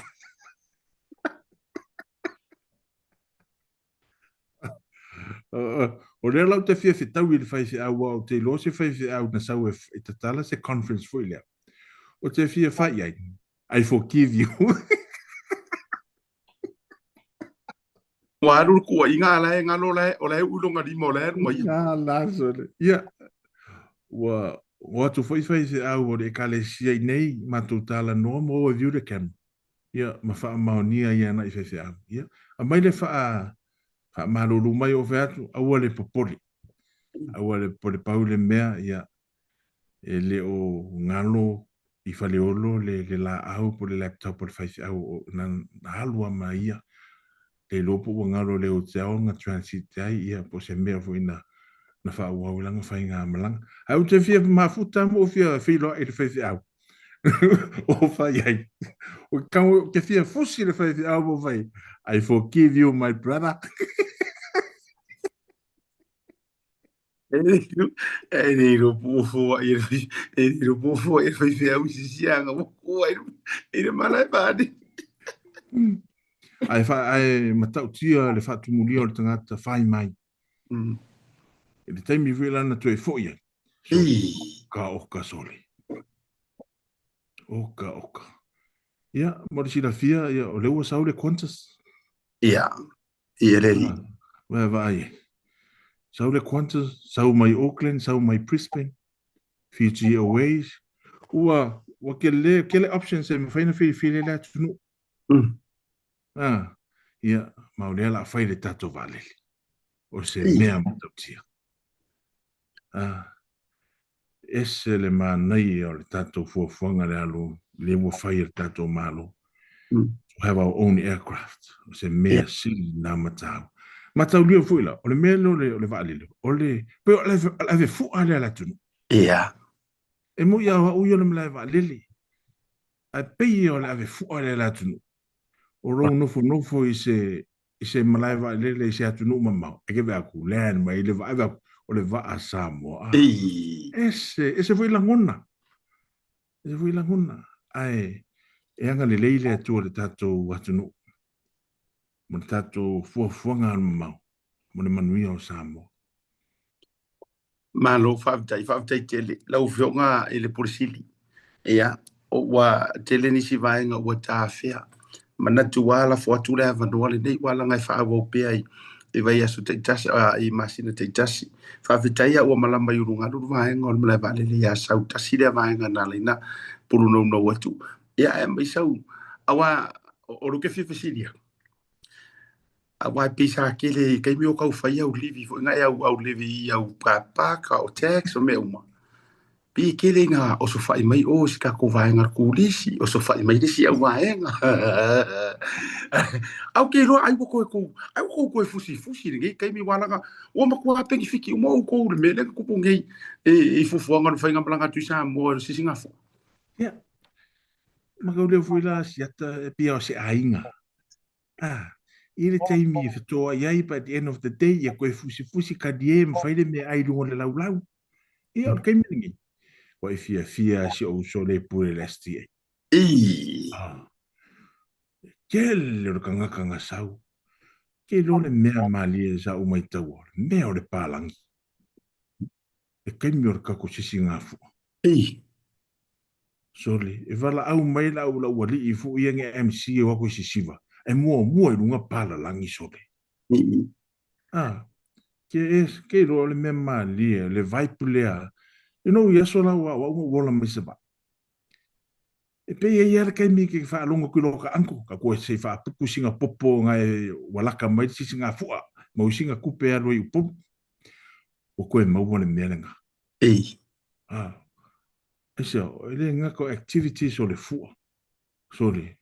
Makau. O ia maro wainga, ele missa se po. Ai lumo al fallo de malo. Ai sia. Wa yo ka fia sorry. La si siva mai ka nga wa ka fia siva kwa foi kai. Ma na ia ile lua.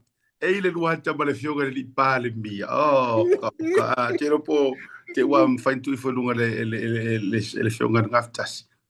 Ese le man na yo le na ata.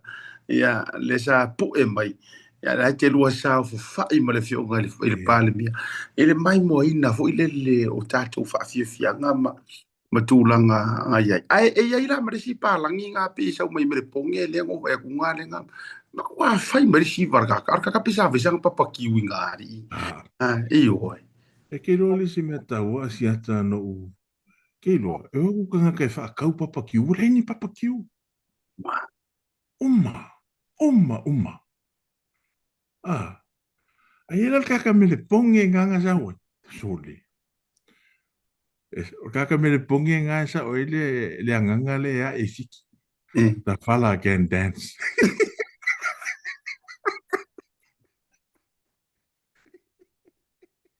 The fella can dance.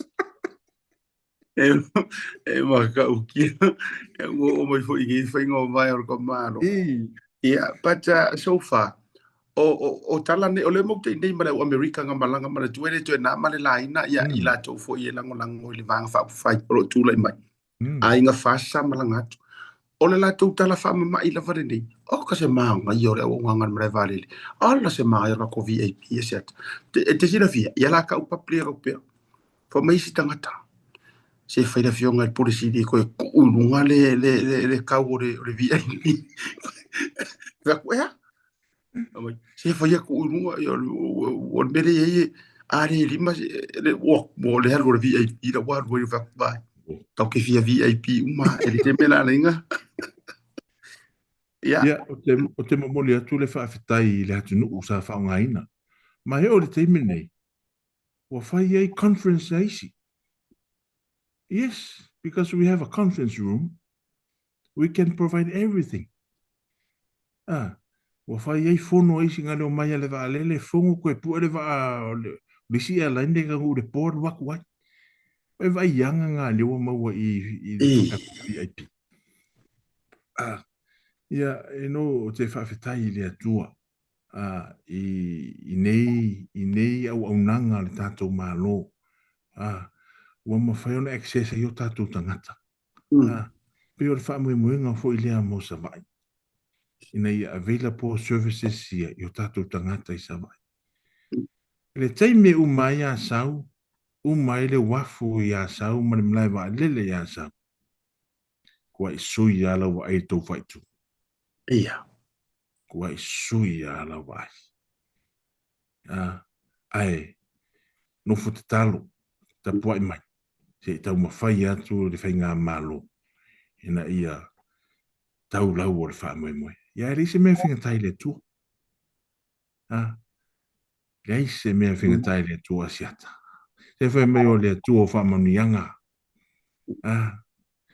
le o le tu o wha manianga e fua e mea le tu o tupe whai e le tato ngā ruenga ia wasa mo na tangata malanga ngā whalona malo whaftai mana tōle no whai ule la fotu i lau whionga le o te lo ole umanino ale tūlanga i tāpena ngale tātua malai vale le poi fo inisi fofuanga ia te tau wai ona whaafonga mawala tunu o tūsai o nanga tātou ia marisi whaamanatu fo ia i la tau e whai malanga tu tono sio tātou tunu la fotu le no whai ule lau whionga whaftai siata ia e momoli atu lau whaftai tele lama i sa mua papa au ia tunu mamau sa mawhai ona whai malanga mai ia ma whaonga foi tātou malai waalele i ona au nanga pio le VIP me whapena whaaftai le loto nu whaaftai le loto atunu ia o lau ata talo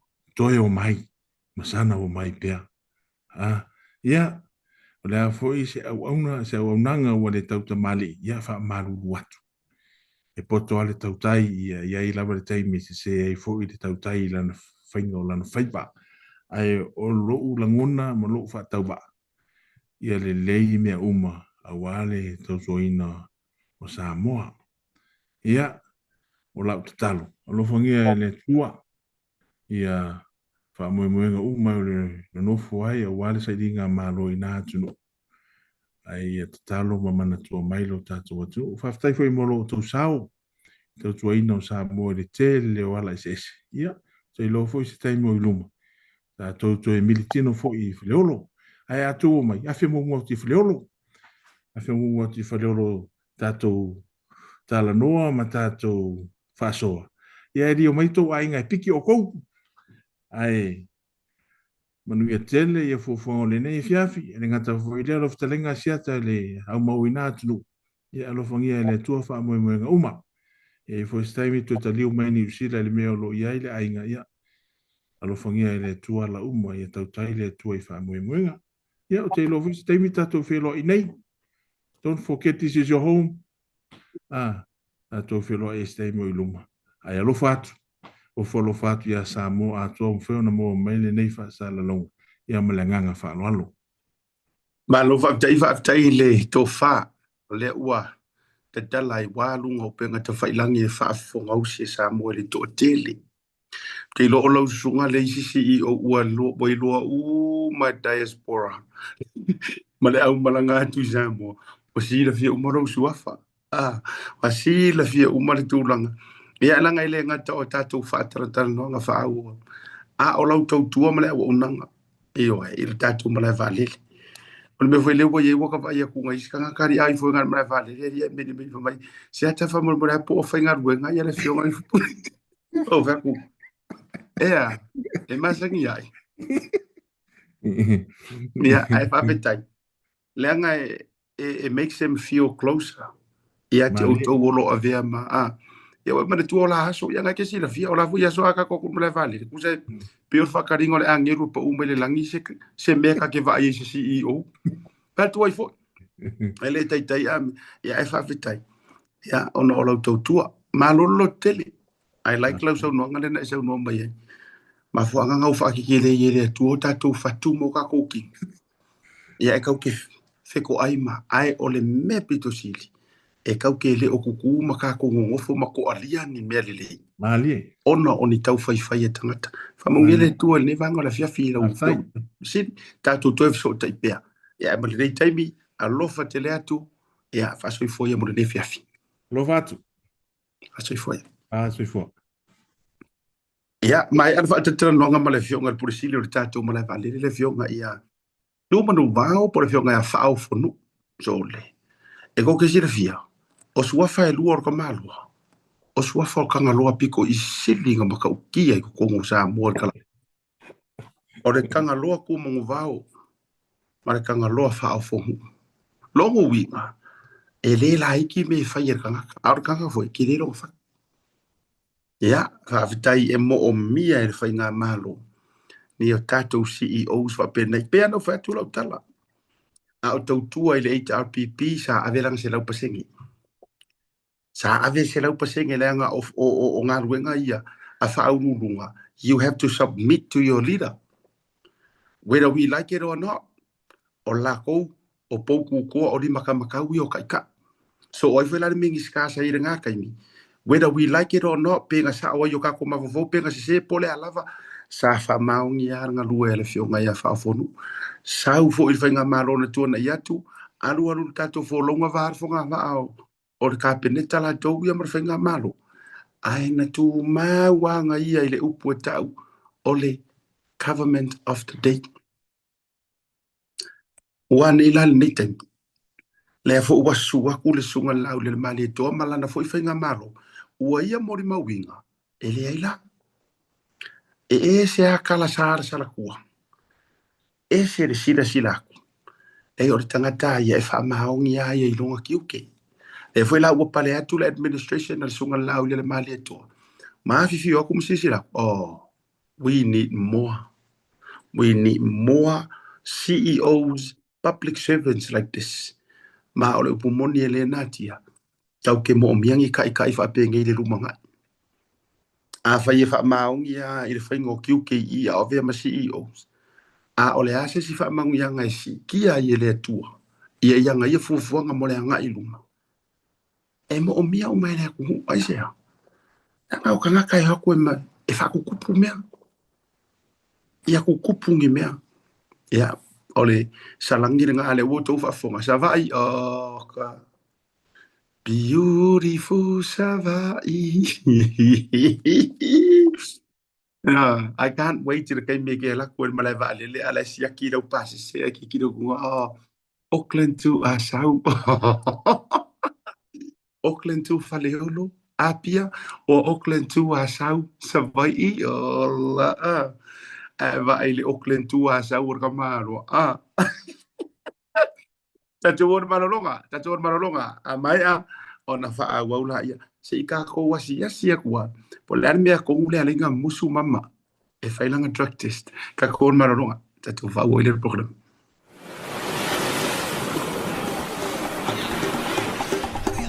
So for manuia malangi ma, o lo ingo o matai a leota sinau mea tau whao, o a ua lawyer Samoa I nei mata officer o le WT Compensation Lawyers, mātou te fisosoani tangata wa whaina mai ta avale, whale whenga luenga na superannuation claims. O le manulau ti o le mātou au nanga ina ia avele mātou officer e whai ma fesosoani I tangata uma o le Pasifika. Aisea, awa e tā ua le mātou ofisa, tangata o le Pasifika. A whai o e se tangata e mana o mia se fesoasoani, wala au mai tatou ofisa nei Brisbane Australia le o fitu, tolu iwa lua wha iwa lima whawha.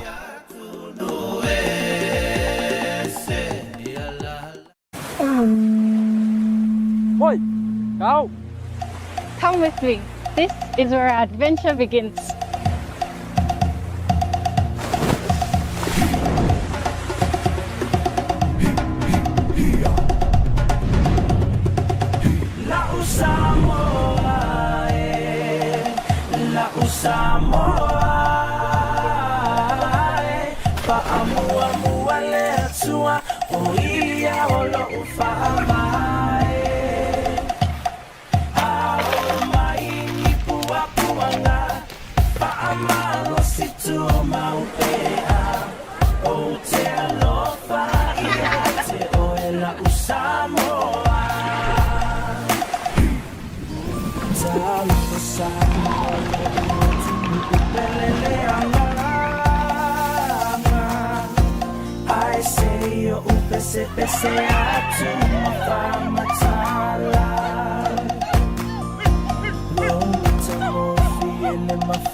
You call it paradise, we call it home.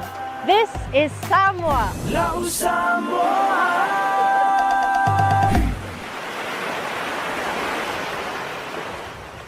A fio mai a, I lau ainga. Le no whanga e matua whaata waina i so o stangata. Au e whaata pena I mono tu wa e seato, si aki mua mua o pepa balanga I le malaiwa le tele. O na e anga ine I lau tu tau wavandi, o lo o iai le tato VIP terminal.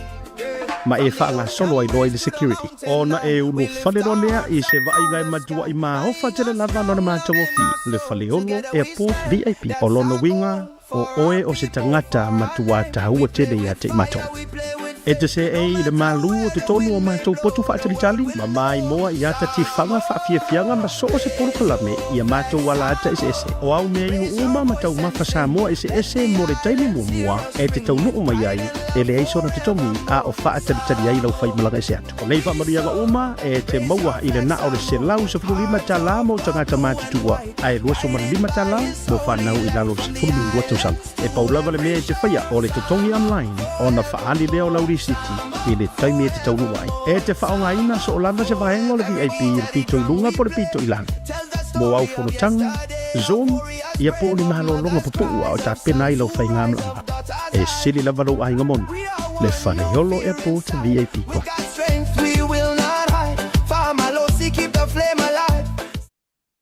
Taimana watile o toe luas furminuti o le tale o le July ono. I le vahengo le fiafilita topo kalambo le tau te iae. Fato amai al tatou whaasoa ma le fionga le polisili o le tatou ma le valele le fionga whaafonu tō manawa e vile le fatu. O le a tatou me ima ilisi tatou mata upu whaasoa ina. O le mata upu o lewa no ufia whaasoa ina. O le mata upu e winga ile drug test po o le whaia o suʻesuʻega faale tulaga foʻi le fomai ia po le e iloa ai po o e aafia i tulaga o falaau faasaina e lē koe kau faamakala le story o gaʻua o kou silafia le figagalo o lē sa avea ma palemia muamua e lē manaʻo e lē magaʻo fia me failaga drug test now e ia inisi o i latou foʻi o lae lau te saunoa mai faapea mai I think she's got a point. She has a point. O le fesili, o le hale point le kau a mai e fia me. O le fesili hale au ki fesili ia unu ngoraka pokalami. O le halanga point le kau a mai whamai. E ka kaunga pasi mua se ku la fongo mō la kou ia. Fau mua se ku la fongo mō la kou. O le argument kongu la valea le musu wa sa mileo kairu ese male malakapi. The same argument. Whamai, in order for me to leave or to resign, keu mua se ku la fongo. Oh my goodness. Le fo sa umfia me lea. Whamai, se longa keu se ku la fongo.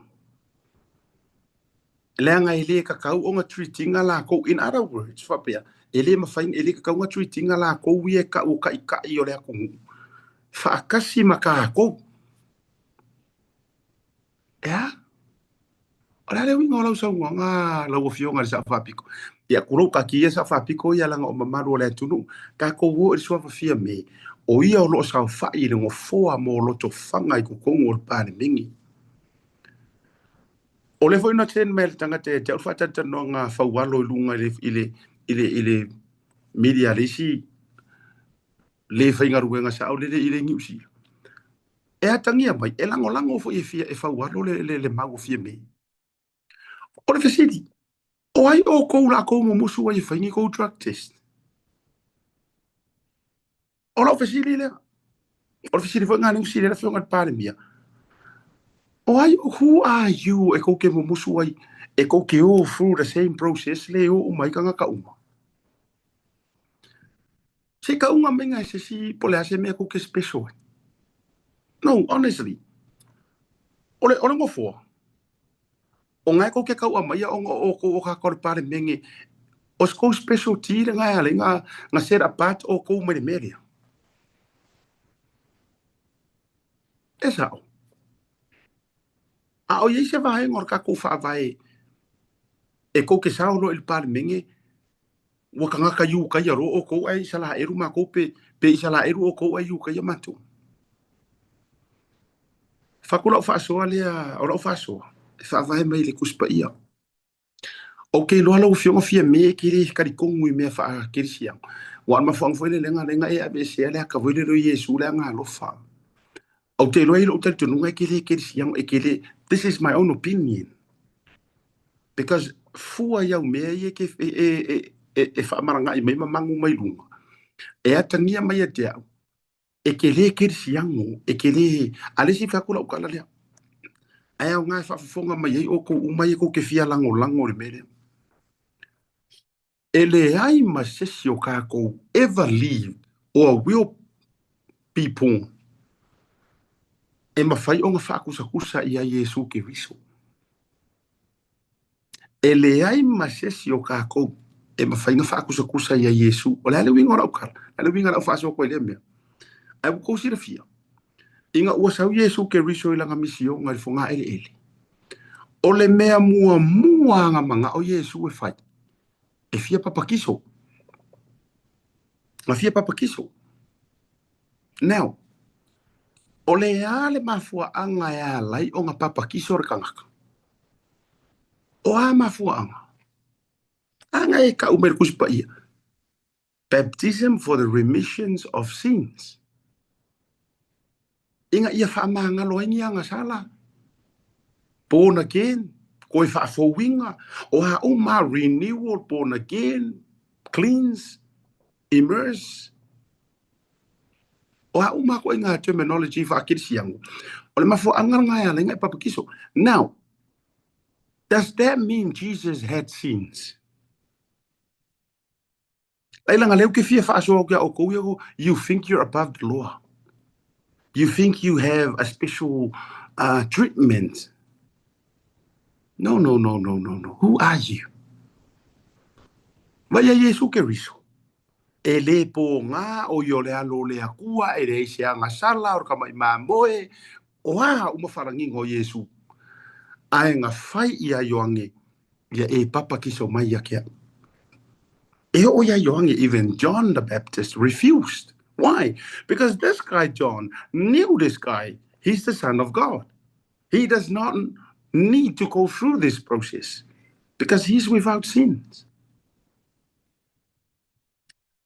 E whai yaku John e le ai e le papakisu. Ai whai mai le kali a Yesu. Now, here is the answer. O le kali foi le, o le kali leo ke kali a koe ia o fia me, ma kali uma koe ia o kou ia le ko ke mumustu e whari me rea. Mai kali a Yesu. Iongi. Papakisu mai ia ke au. Inga ia whaakau muu mea tonu uma. Longo winga wasiri aku o ia Yesu. Avia me. Ola ofisiri. Do you think you're above even Jesus Christ? You're above the law. Even Jesus Christ, he did not set himself above the law. No. He was the creator of the law, but he never set himself above the law. He was the law. He was the lawmaker and not a lawbreaker. Ora ese nga. Ora nga le o fa kwai. Oi la o ko la ko o mai ko manga nga fini special treatment o ko ese le levo ko ke yai ele fa ku so ku sainga o ko malea. Ase. Nga. Ole le nga le mele la fa ngai. Se va ai o ai a Yesu. Ele po nga ore kama ima moe ale atua ainga go through baptism. He was baptized to fulfill all righteousness. So who are you? Okay, mamusu ko go drug test. There is only one reason okay mamusu. One and one alone is because something that you guys are hiding. E ka siare mafua anga ko ke momusu ai e whakaungu mea kongu uma. E le oso kofia a ngelu, e le oso kofia mama, e le oso kofia makaukia. Ore kou kioti. Aua ngā. Le whankau ko boi whai. Kami soro fuari mongi ia marafirafi. Alu e whai. O e whai. Ele o kongi a kua, ele o kokere siri kura fongo. Hey, hello, matotala no atu. You're not above the law. No. Fair rule of law. Where is your so-called rule of law? Where? Hey. Famole mole. Sa ka miki la uri senga. O e fai ko kui. O e ka kui. Yes. O e fai ko drug test. Lenga ole fa mai le ang sa ngokul parmia ila ufionga anga nga vakule li pokia o ema me the same li poki le ya kia the same li poki le ngopisa pisa ko ai langa nga mako ko ka ofia se ia ka hu urfa nga malo ma umar fenga ale we ko ngurfa nga malo ai nga avaku ya o li poki o ngofo nga lai fa wele isa o hotel lai ku lei ma trade ile isa o le hotel lai sa va ile trade ile isa o kangaka yeo o taxi stand, so on and the list goes on. I can see la fia. La embusura e faile melia. Asia, o e a fia. O e a fia ile melia. Lenga. Sa moa kulo, le e o se fasa usili. Ai o kele popole pe ko kele fia mai akia. Pa wana me o ke popole. I ke wale fia mai le akua. Pauanga. Pauanga me ke ure fia mai le kua. Ma pauanga o le mea o ke musu ai lai fai, ke musu e soli le mava ma le akua. Inga ke i se mea o ki se ai. O nga whaasanga sanga mai leo le akua mora mora ka ngaka e kaukara whaapi o pi o e le kaukara sa. E lo le whaangongo anga o le loko. O le whaangongo anga o le loko. O ngor ko o ifo ko fai mai. Se fai mua muangi kūrafo. E kau mua mua ya o ko ngā mea, e kau whai ngā mea. A o le mea e loa lo e volunteer. Ke lo le mea lea. Le la uwakore si example. O le mea lea. E kai peia o lo soangi fo ile le e ke support your friend or family member in cancer, right? It's just the same. If you're not used to shaving your hair, but because you wanted to support somebody, you can voluntarily to shave your hair. It's all I'm gonna live with you. You don't have to ask if I say regulations, if I say constitution, if we the constitution. Fako ama whainga sele umaka ko uru. Poa uma mea whainga ko e support your friend or your beloved person. E go through I hardship whapea. Ele ai ma se nga ma mea ia. You can volunteer from your pure heart. E kau pasi o le hase kūrafo ngoi lea mea. E kau whai o le hase kūrafo. E whai mai lo loko fuaki eifo. Ai halu e tiklea. A whai o ngai ke ingu fuala au o ngai ke mai whaku. A whai e ke ingu fuala au o ngai ke mai ngungu. E ke ingu fuala au o ngai wa uma. Tiklea le.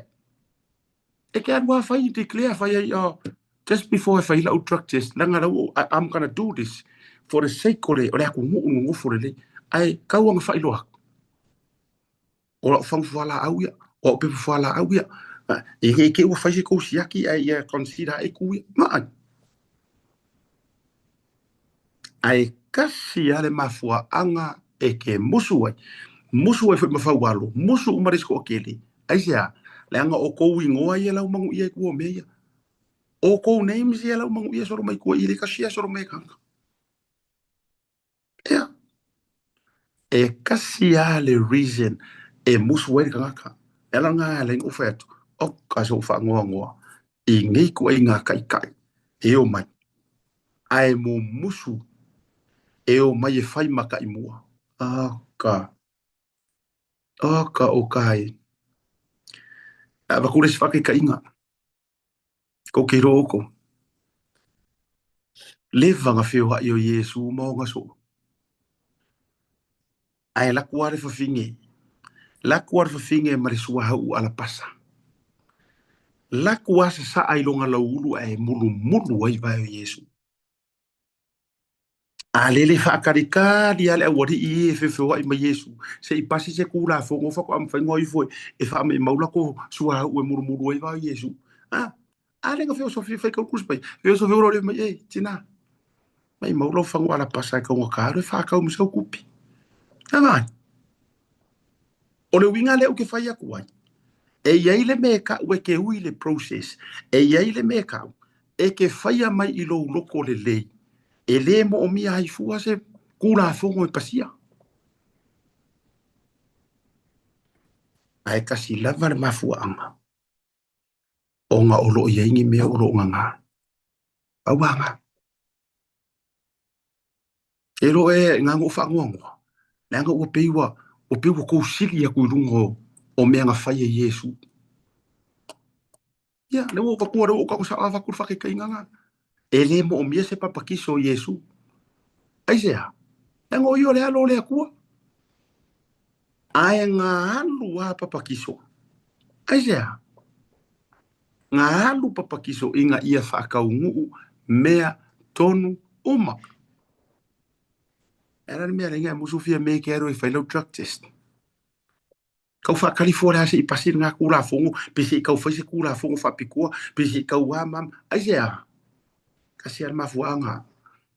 And one reason alone. Ko ke musu nge ke wai feo le mua. Sauro leo les fesili lenga sauro le feo ngarka I sa whapiko whamai. Whai la ngai mea. Wai le fesili ngwhapenga whamai. O le ala re kua paka kua me ngai ai ke ua uma e nga ala ala e afia i se fai puli. A o le anga sau ko kongu ongo o ringo foa. Simple yor kadingo o le meranga. E ke fesili ko kumalo. Ko ke fia manga nga o ngofos ko fai puli ai sai kongo o parmingi. E ko ke manga nga o ngofor ko fai puli ai sai kongo o parmingi. O ko sila sila. O lea ua tau sila ma mako va ai i le faa ka o mea. Last month, ma singa nang te akungi. Anga ia ka ngaka ngare nga ua moria. Ar ka maroa ngale ngai maua mai kuai fale alili. E ia o ia maronga kari. Ale nga momo e lalo le faa maro le sapa.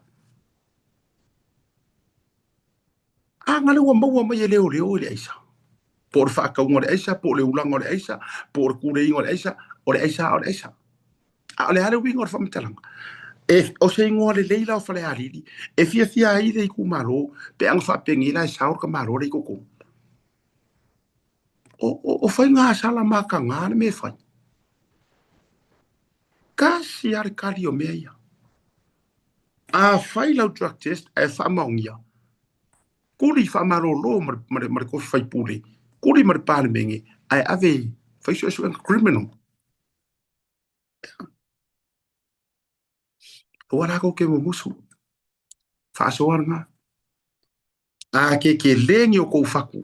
Ma ora ukala hoi lea. A e koe fia manga o whaku kuanga rea kungu.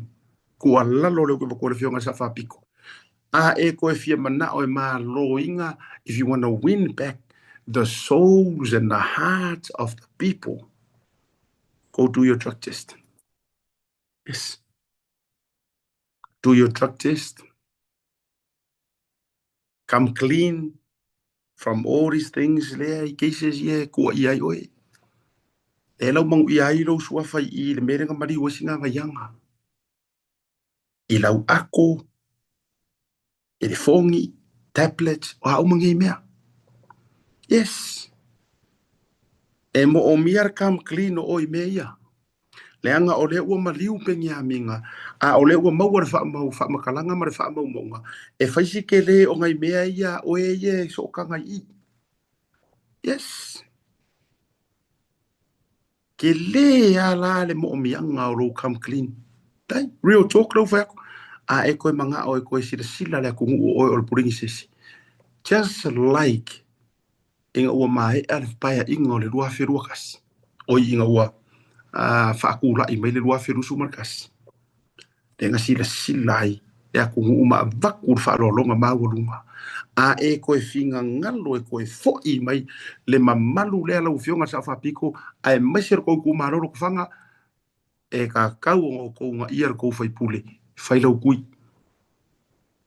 Test. Whaile drug test. Ioi. Langa wa esere mea langa wa ai foi kulanga o mea. A mako maka kunga. Sorry. Wa esere mea wa iko fōri ngari pia ko kilo marikana. Ea. Asira ngā whahenga ka hua. A umaro wa kiringi mai mea ia. Uma mara keisi le whai ngai e ke kiringi mai mea uma. Ioi. Maua mai sa wha mau ngā wha tuatuaina. Mai wha matalanga aina tala noa ia peni a mina se tasi o tangata. Ia o le tangata lea lena maua ila ufosotai. Kere ka uka e pore kangaka. Ina ua mahe su e ngai peni a mina o le maliu o sina vaiana. Mawai wha maonianga, mawai so tanga o evidence ma mea umana ave. Wha maile o le tala le tangata lea na matala no. Ina ua mahe ale su enga. Ale sunga ya peni a mina. Na la tala noa, o fai maila na tala. Ka fiolai le mea o le ala fai mai sa moa i le asoa kai au. Uso le kala nguar ngakaria. E mi lai soi fua pengi a minga. ina ua mahe ar so engana fai vai vasi il fale foi le sa o mai ka ile o sia fikao pali mai wa umma le leiva ya so enga e yai ma evidence o le akorea fa mai le o fa matalanga e fa pia fa ya tupeni amina ka fio lai o le aso atai au o lea o le a execute taile warrant e oe au mai le sa avea ma pale mia for questioning in relations ianga imea belongs ianga ialenga maua ile il fale o le mea watu e kaungu wa pengi a minga i le kaea o le afa atino le vaenga le ala mala malama i longu mala malama i fa walu le ala le leo so mai fa walu e kau kafar melea ai e ala ku pengi a minga malanga ti mo le a ama o le a olo e au mai ia e le matanga o le a o e au mai le sa avea mpar mia ai kau ngungo ku le ofisa ai ua whaalava fo ile kusi ua kau ngua. Fe au mai e longo pengi a minga ile ofisa. Pa ave i ele kusi ele pale mia.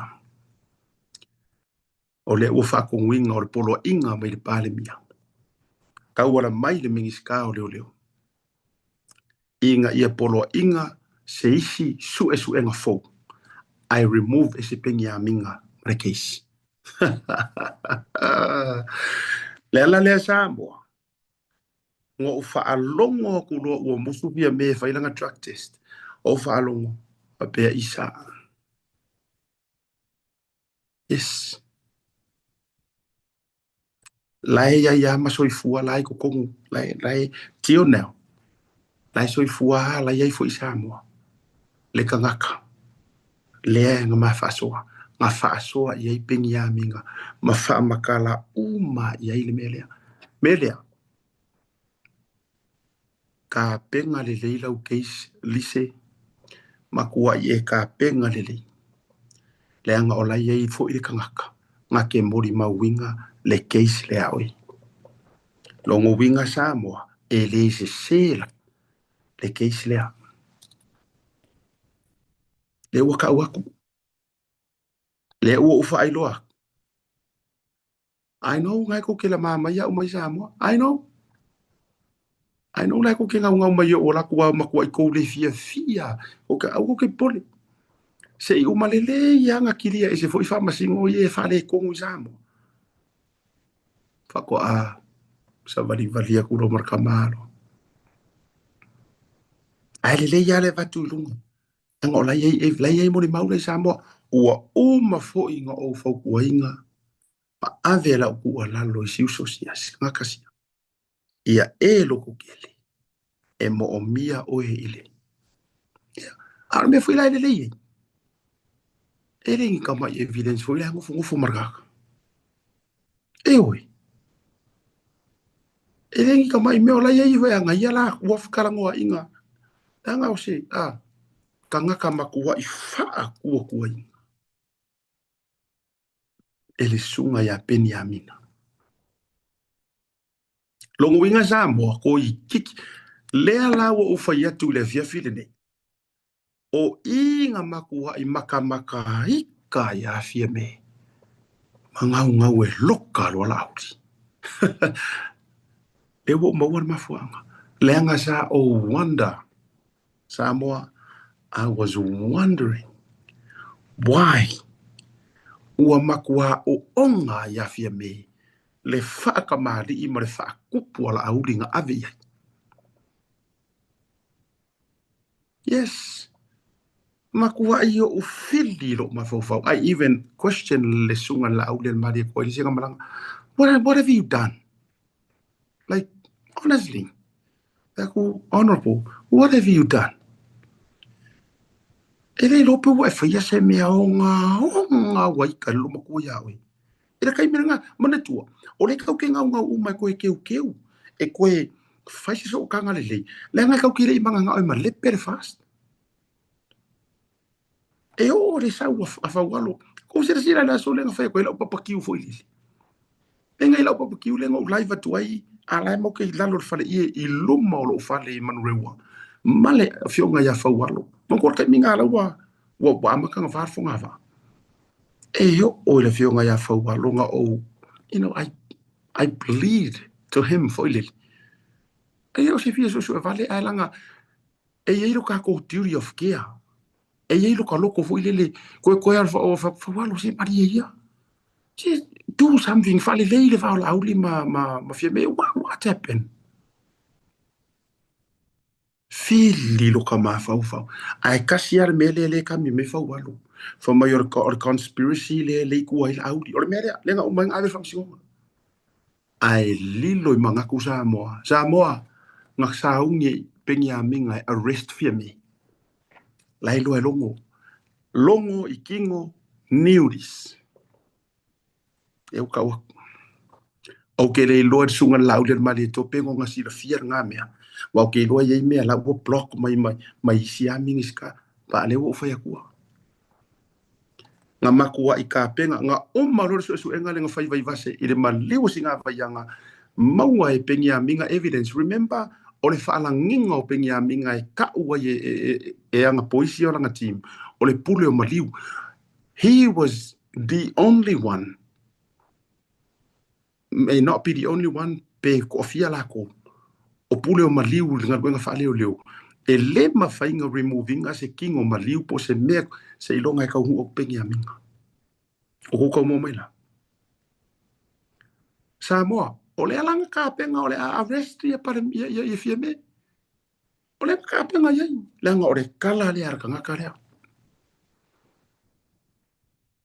Mai so le. Mai vangare po ako. E le yo so se fia moe ngapo. Pau wale kala. A pengia minga. Ka fio lai le aso kai a orke mila a mangu wai lunga le news lengi. Nanga le mo ke uso kuloma ko loa. E au mai ere. E loka mel pari mia. Yes. E a wai ke ia. No waking. That's why ye leka I kaingo whaalangia o le ua paa. No too low. Okay, no wai makai le ua paa. A uke le whaalangia o e. Because e maka ukia au meanga e whaian. Maka ngarua ngau leo. Yeah. Yala uko keke. Maka penga pengia minga malanga team. O ko fo ia ko ke lore story lea. Le team pengia minga. So ia ko ki pala ai so ia ko ki la lafi. Kau ka kala ko muku. Oi fo runga kau ka kala le bo ka nga kau. Tanga la ir mo mo ku mela. La fo ia evidence. Yeah. Oi fo kau ka kala so ia ko ki sanga la lafi. E le ko fa ia inga fa inga malo lea. Wakari kongu kangaka. Ka akiera au kau whaaleanga ye o mai lele whaonga mere HRPP. O ie sa oere kala fo ilele. E ogo wanga ngase. Ai wakari kongu Samoa. Samoa, o le mea ngangu e whai. Nga ka pengia minga malanga team lenga investigatinga le maliwo singa vayanga. They found evidence e tai ai kuro. Fia mei ile inch. E lefa peo whaku ame o yang fasi o kia le ai. Alanga yai nga siakia kunga o ia ala yai evidence. Ore ako mga mau mea. IDs. Anga yai la fenga isa mo ele imanga iser kaiminga. Ka penga lo ole a faile arrest. Ai waku e usu waku. Pengia minga malanga team. Ai kongi fo ia longor kusi. Ole kusi. It's an order from the Prime Minister. E kaiminga. E ave ese ai kusa ele o fa mai. E le o fa kua inga. E fia me. Le su enga pengia minga. A vai ka ko ia. Ole hala le winga ole fa makala. E la fa feanga ora ko ka ngaka ole o fa sanga ia makor su enga. Ai ngofo ia ko ora ku. Ele ma fa inga fa ia melia. Ave ese ai roa ma pengia minga. Ai koe su e aku isi ka ngaka. E aku e saufa fa. i le whainga o le keisi leo. E langa umai loa sa uto se kako amio. Sa ue lo se kako amio, kifa kwa am. Sa oi pekero. E umai fo inge meo sa vari vale kwa le ma u ko lima o le sika kam sa vari ngimo ko. O le menga len kupa. Ele va ai mangu mai mare mole mawarisi. Ua wha konguinga ngaia. E aru e piki mai, a o mea kongu fo ia ngaka o mai e mole mau wha kukuinga. O mea ia. Lae nga maua i o le whale lea. Le whale lea vai vasi. O le la vea mai mai ngō mea ia tablets, telefoni, o le ako. Longo winga, o mea ave leo avi. Ai mea ngalo ai lava i o. Alu loa ma papari isia whikea. Alu mai ei vavau. Le ala e whako a whako ngoi marisi. E alu i oi vavau. E alu e au mai mea la.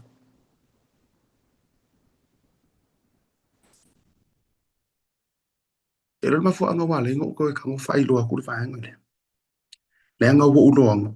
Wa maliu pari. Le walu pari isia whikea. Wa teiko mai nga ia mea.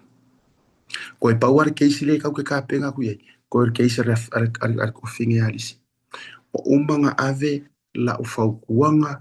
Umanga ave la ufa amalo si au.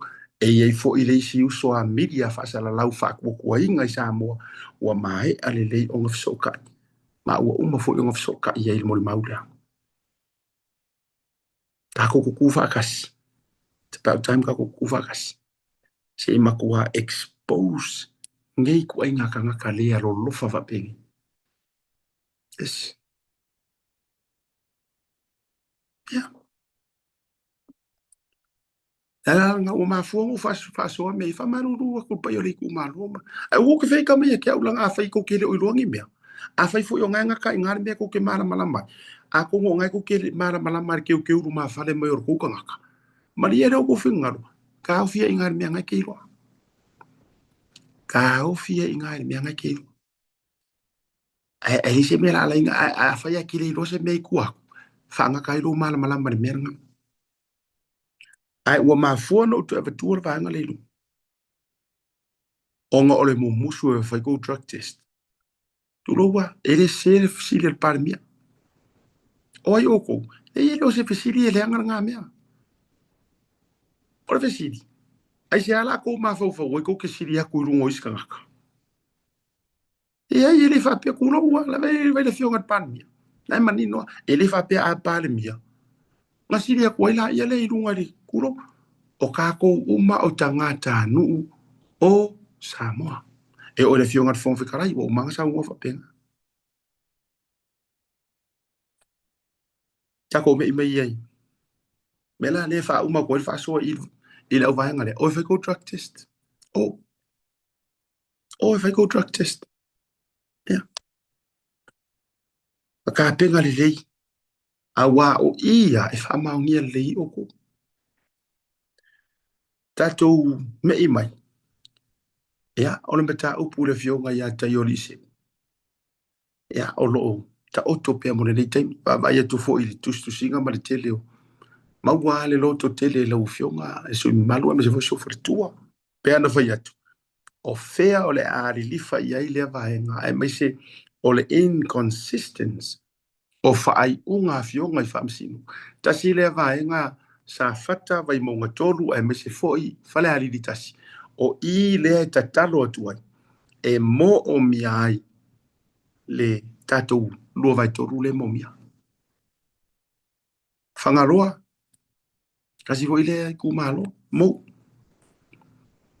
aioi o mia le anga o I e kau ke whaasoro muli ai ma ave ese ai le angoa i o isi ke re ero se kala tu loa o ke le whaaleanga inga le whamsingonga.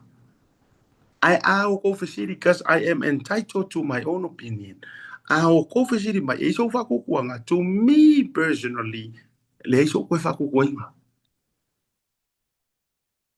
Yeah.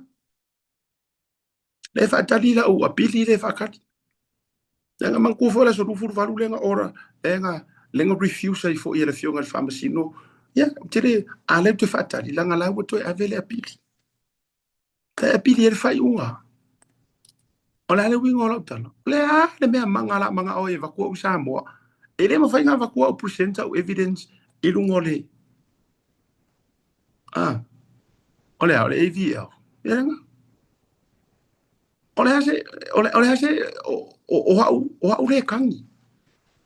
A yengi kanga ka piko siringa ka hau o ifo mo mo kukuru mo whamasingo. O ifo yere ngari ire le o whai whare renga makau whareanga. Ala mela lenga ke ifo makua manga o evakua u Samoa. Ma fua sia. Lenga fo ngai ke ko ke manga evakua u Samoa langa ngai Yesu ngai whakarikari mea kia. Ngai Yesu whaavare ma le au loko vale. Ai feo ki wai pa wal mere ko ke manga o. Ore kaimi o ke ro ke mangu malo o mai ngā mea. Le lau whai aku. O ke mangu malo o mai ngā mea ko ke kau mawhai ko ke whau. But here's one thing. E kasia mere ko ke manga ngā oai. Inga i o ko whai se ruling fo i lele. E au ai ngi o ko e whaasala lau. E ka hau fia i lau prokalame. Mo se milawa ai se i whai ko fia. Isa lau kala. Ngā ke ile wa afia fuala o prokalame. A o le kau sa ili aku le ami o kongu i upuma makala kau whaaleanga le ungari ile. Ai kasi ar mafuanga. Le ko ke ngau ai. Lenga foi e ko ke kongeki o mai kuo mei. E ko ke kongeki. Se ko ke fiwa ko ke kami mai ma ko whaaforinga mai. E mau ke roa mama wa kua ko ke HRPP. Ela foi ngai lenga ko feika.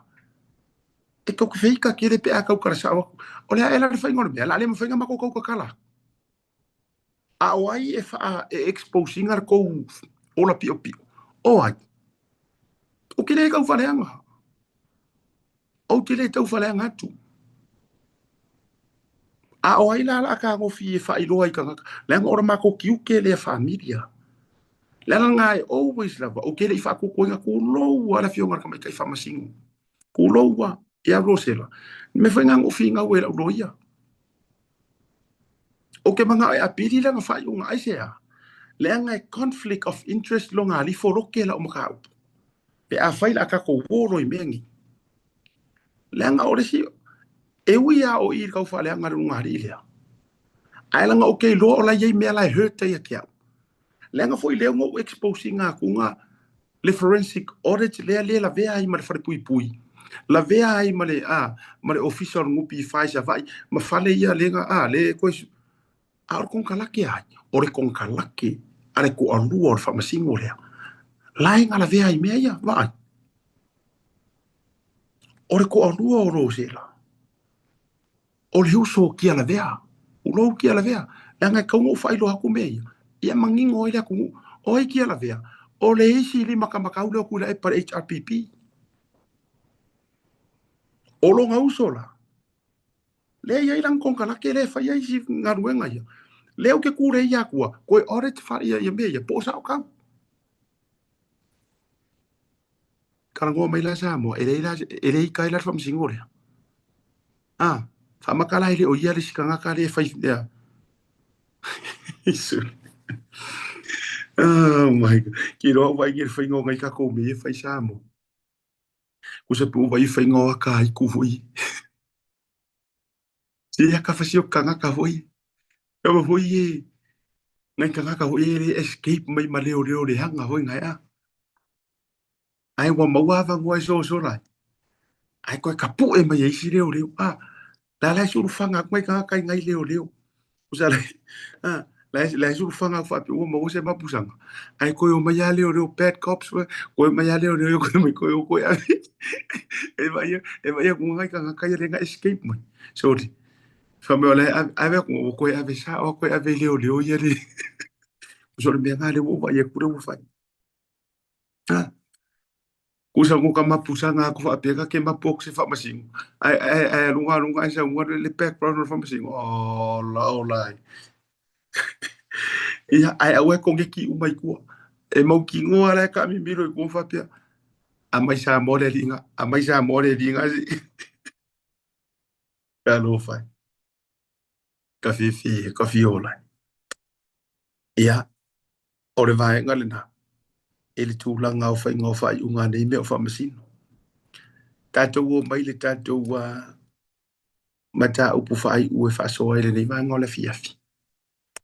O le tūlanga i le Vietnam, ma le e ora na ua toi reminder, na ua toi tau fia la vale pui pui ir sunga ya James. Ya mai se o le si ya na tamale la te tolua. Ya o lo wha au pia o na te tala i tualo na tolua o no le tūlanga o le maitanga. I lalo ai a inga. Ya ma tūlanga whaal tūla fono e tau fia ai a pepa malanga ma tūlanga whapena. Ya na fo walu walu ai luma le tūlanga o molianga i tūlanga o tupe palapala e whaamamaina atu i Samoa mamaina whapena. Ai o le update le o te fia focus ai la vauia. O le tūlanga i le update le na forosia le fionga le palemi e te tonu o le palemene. E o le foi una mai se fina ngalo le whatatanoanga le fionga le komisina. Komisina langolango, fionga whamasanga. E le o talia ina mai e Vietnam se physical visit. Ia, po se tūlanga whapena. Even for yo se phone call, po se video call, po le ala vai o kari a Vietnam, e leo Vietnam. So tanga whaavau mahalonga, e whaasoa kuai ka koua ngai kamai kia. E leo mōmia, e leo kari a inga. Ai e leo mapulawa, le nau tai o le malo, ma le matanga ruenga o leo. Ina ia se, ma le tualanga, re kasi ara le au wala soka inga lau whaakanga mai. O le au waku o kako fesiti. O ngā avele o ngā fesili leo Vietnam i au wali ia. Ia o ngā koe kali mai la ia leo. E koe kali mai leo. E oe. Huinga na, paua ngā re way of communications lai whaakanga mai ke mingi. Even a phone call, even a video call, even a Zoom call, even a whatsoever, a physical visit, oa ele se mea. Ngā re pauar mea re e email. Email mai ko fesili. Wa mai da wari ngā. E longo inga e laku akari mai Vietnam. The 2 boys are good. E oi, pau ngā. E le incident le tupu me Australia. Koi kiki a semila. O le winga o la utala e koi kiki semila. O le tūlanga fo i lele o le kau sola e se mai e mawolo. Le manu mai Australia i Thailand. Le pālangi lele. O le vong ferua i loli i au se kādi e pēwhori o meu retired. Ai aru lolong wha moe ngā le retired i o i Thailand. Ai le maua mai le kia mai ko kongo le hotel. Sava vari ese mai mau mai le limor kinkiki i Thailand e sfufiku kau sama.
pula ko mai marolonga le si koe kausia ki por ka ko sang por albo tu le mai ya tu fa welo por klame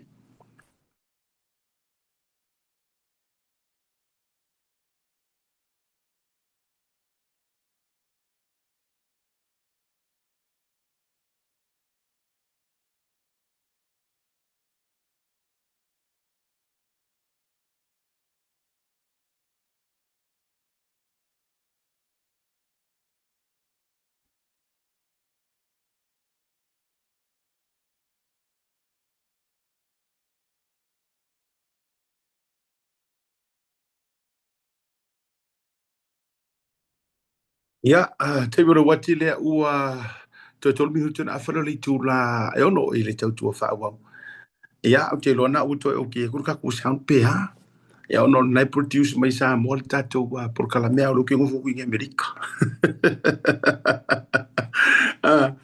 ya ole fo ya okay se ko ka testi fu po okay ya nei no se sa un ka ko sa o ka ko ka atiro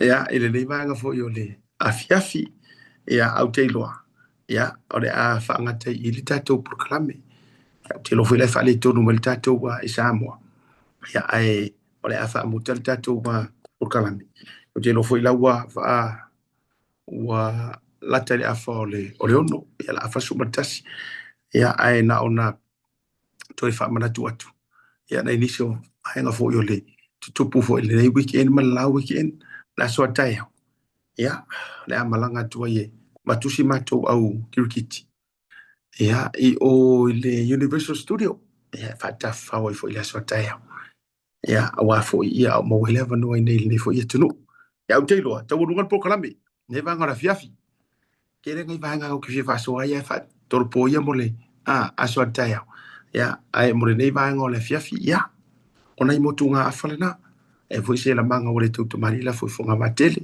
ya alto ona nei asiata fleman fato alo fatele tu monu ya ne via fiso i fo me monu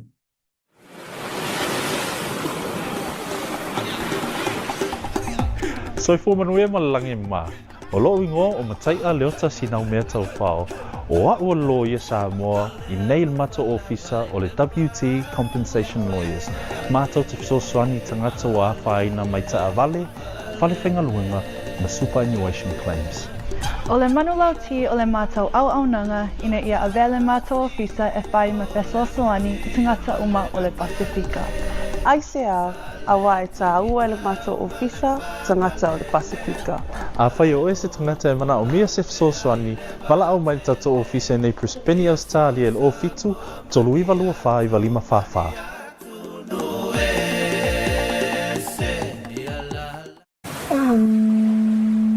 Oi, go! Come with me. This is where our adventure begins.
Fire.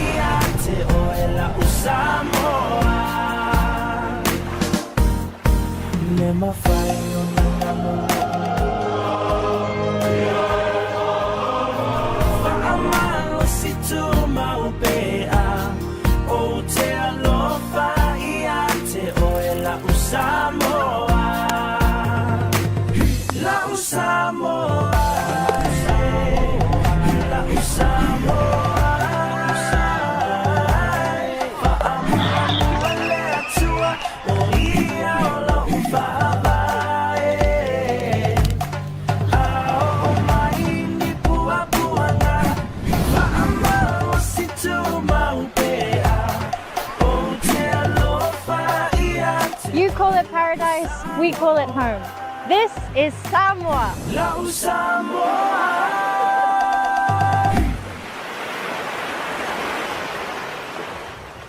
Afio maya, ilo ainga. Le no fuanga e matua whaata uaina iso o si tangata. Au e whaata pena i mono tu wa e seato, si aki mua mua o pepa balanga i da malai vane de tele. Ona e anga ine ilo tu tau wavandi, o lo o iai le tato VIP terminal. Ma e whaanga solo ai loa i le security. Ona e unu whaneronea i se vainga e matua i maa hofa tele lava nona mātou o fi. Le whaleolo airport VIP. O lono winga, o oe o se tangata matua tahua tele ia te matou. E te se e le malu o te tonu o mātou potu whaatalitali, ma mai moa i ata ti whanga whaafiafianga ma so o se polokalame i a mātou wala ata ese ese. O au mea inu uma matau mawha Samoa ese ese mo re taimi mua e te tau nuu mai ai e le eisona te tomi a o whaatalitali ai lau whai malanga ese atu. O nei whamarianga uma e te maua i le na o le se lau sa fulu lima ta la mo tangata mātutua a e luaso mara lima ta la mo whanau i lalo sa fulu lima tausanga. E paulawa le mea e te whaia o le totongi online o na whaani leo lauri City i le taimi e te taunu wai. E te whaonga ina so o lana se vahenga o le VIP i le pito i lunga po le pito i lana. Mo au whanotanga, Zoom, ia po ni mahalo longa popua o ta pena i lau whainga amlanga. E sili lava lau ainga monu, le Whaneholo Airport VIP kwa. We will not hide. Famalosi keep the flame alive. Samoa strong, we will survive. Yes, it's safe.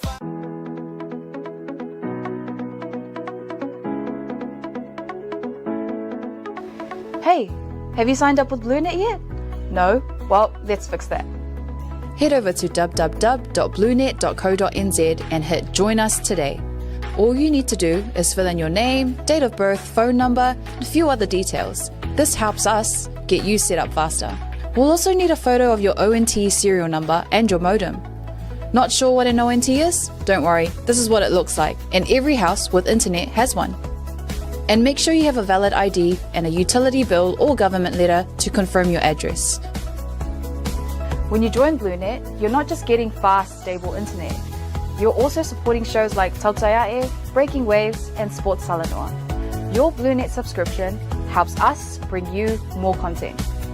If you sign up this month, you get $10 off your first 3 months. If you have any questions, call 0800 258 638. Join BlueNet today.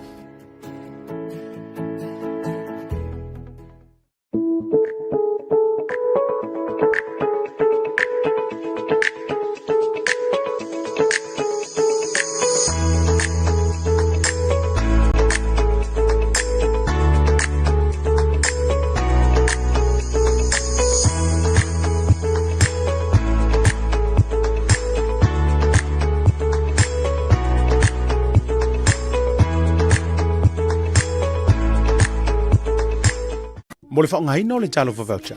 Dial www.pacific40.com i lo pinga te whailangi. O na whiriwhiri leo le au nanga i te whia whaongaina e pei o whātaunga, prepaid, bili o le vai, bili o le mōli, e mwhaiwhora u tuai le ta avale le ngata whailea. Tūlanga tau i tau mawha, ia po se keke o le whaipoiponga māso whanau, e mwhaiwhoi o na okai, tau o le whausia ino whale, mauta malawa i Samoa. A mai o na whiriwhiri le au nanga i te manau ia, o na o omi leo. Ona whiriwhiri leo le whaleoloa ma le nuu olo i aile nei whaleoloa. Mauti noa, ua sa o le leile whaleoloa ma le nuu. Whiriwhiri leo whai o le talo whawauta e te whia whaatawina. Mai le tolu se furu fitu se furu se lau tala e o atu lava i le lima se lau lima se furu tala. Ona whiriwhiri leo o le upu check-out e whaamautu wai lau whaatau. Maritua, whaatu mua u whaamaumaunga e peo lo swafa antoa i meli po se numero le telefoni e maise o le tuatusi.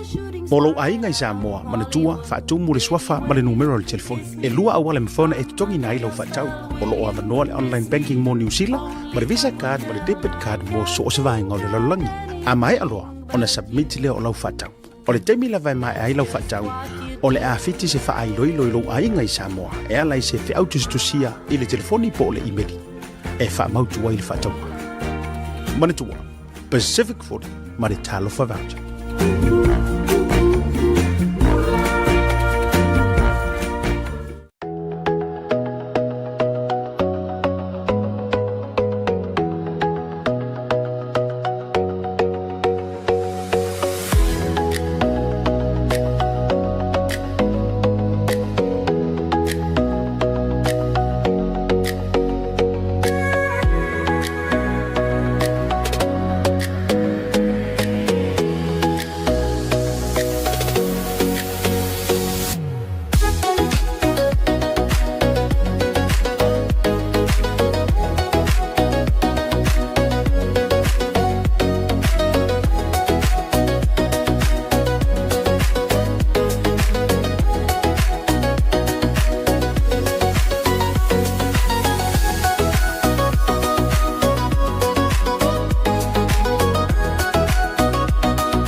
Samoa's leading provider of high-quality steel, metal, and roofing solutions. Colors inspired by the heart of Samoa, from the deep blues of our ocean to the warm natural tones of our fala and tapa.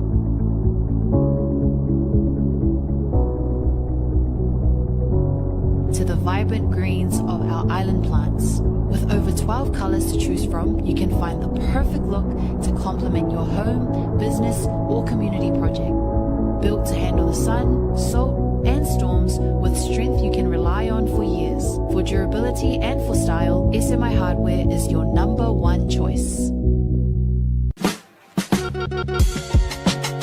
There is no better way to support the 685 than to buy locally sourced goods. Here at Tasi Market, owned and operated by Samoans for the Pacific. Welcome home, where every guest is treated like a VIP. As you get ready for your departure, begin your journey at the main terminal check-in. From there, head to the VIP terminal on the left and make your way through security. Then, step into a space that feels refreshingly different, modern, newly upgraded, and designed with you in mind.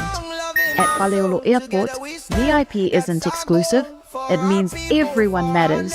Relax in a calm, air-conditioned lounge, catch up on cable TV, or simply unwind in a quiet, comfortable setting. As you wait for your flight, enjoy your first round of drinks and a selection of delicious Samoan cuisine on us. For just 115 tala for adults and 25 tala for children under 12, you can elevate your entire airport experience. Simply book online and present your receipt upon arrival. The VIP lounge at Paleolo Airport offers both downstairs and upstairs spaces, giving you the freedom to relax your way. Whether you're sending final emails, joining a Zoom call, or just seeking a moment of comfort before takeoff, this is your place. Talofa lava and welcome. Keep the flame alive. Samo strong, we will survive. Yes, 685. O le Oz Pacific Funerals na whaavaina le tasi le afe iwa se lau i whae Sydney, whaamauina o le luai au unanga o le whale maliwa Samoa ma le Pasifika, o whaavaina i Australia. O lea ma mia sa oloto e tama whanau lawa Samoa. Ua silia ma le tolu sultausanga o lana tautua whaamama avenga mo tātou tangata. Ua tele leanga waa il whaafoina o lau unanga, ma ua matua fo ile iloa le tautua. Mātou te mawhai lava o na mātou malanga atu I maota malawa so se taimi e whaatala noa ina mta upu uma I ta pena I eil whai ngā malanga, mo le ua wal au I eile atua. E ave se eile atua tu vale mane le mautonu a inga whaanoa noa, e le a whaina po le hali taimi. E tā ua I mātou o tātou tūmanga no ua malu, ma o lana anawa tau ave lava lea. Dignity of traditions is our service. E tau tua le luas fulfai tu la ili fitu a solva yaso, mātou te ngālu lua tu samfina ngalo mana onga o ainga, ai leo so mātou manao. Mol fia malama lama atili o na sila mwhai tau malama lama le ili mātou tu lau whamtalanga le website www.ospacificfunerals.com.au po le telefongi le tutongia, tasi tolu se lau, walu ono, fitu o, le national, o lua fitu lua, fitu wha walu tolu. O le mātou telefoni fia viai, o whaari mo o, tolu tasi wha, iwa lua. Ma fesili mo rata maitai pule, na omi ma sina mua. Mana tua na ile tautua le Oz Pacific Funerals Australia, lo fale maliwe le mo moe, ai tautua ina o ile alofa malfa ma avenga.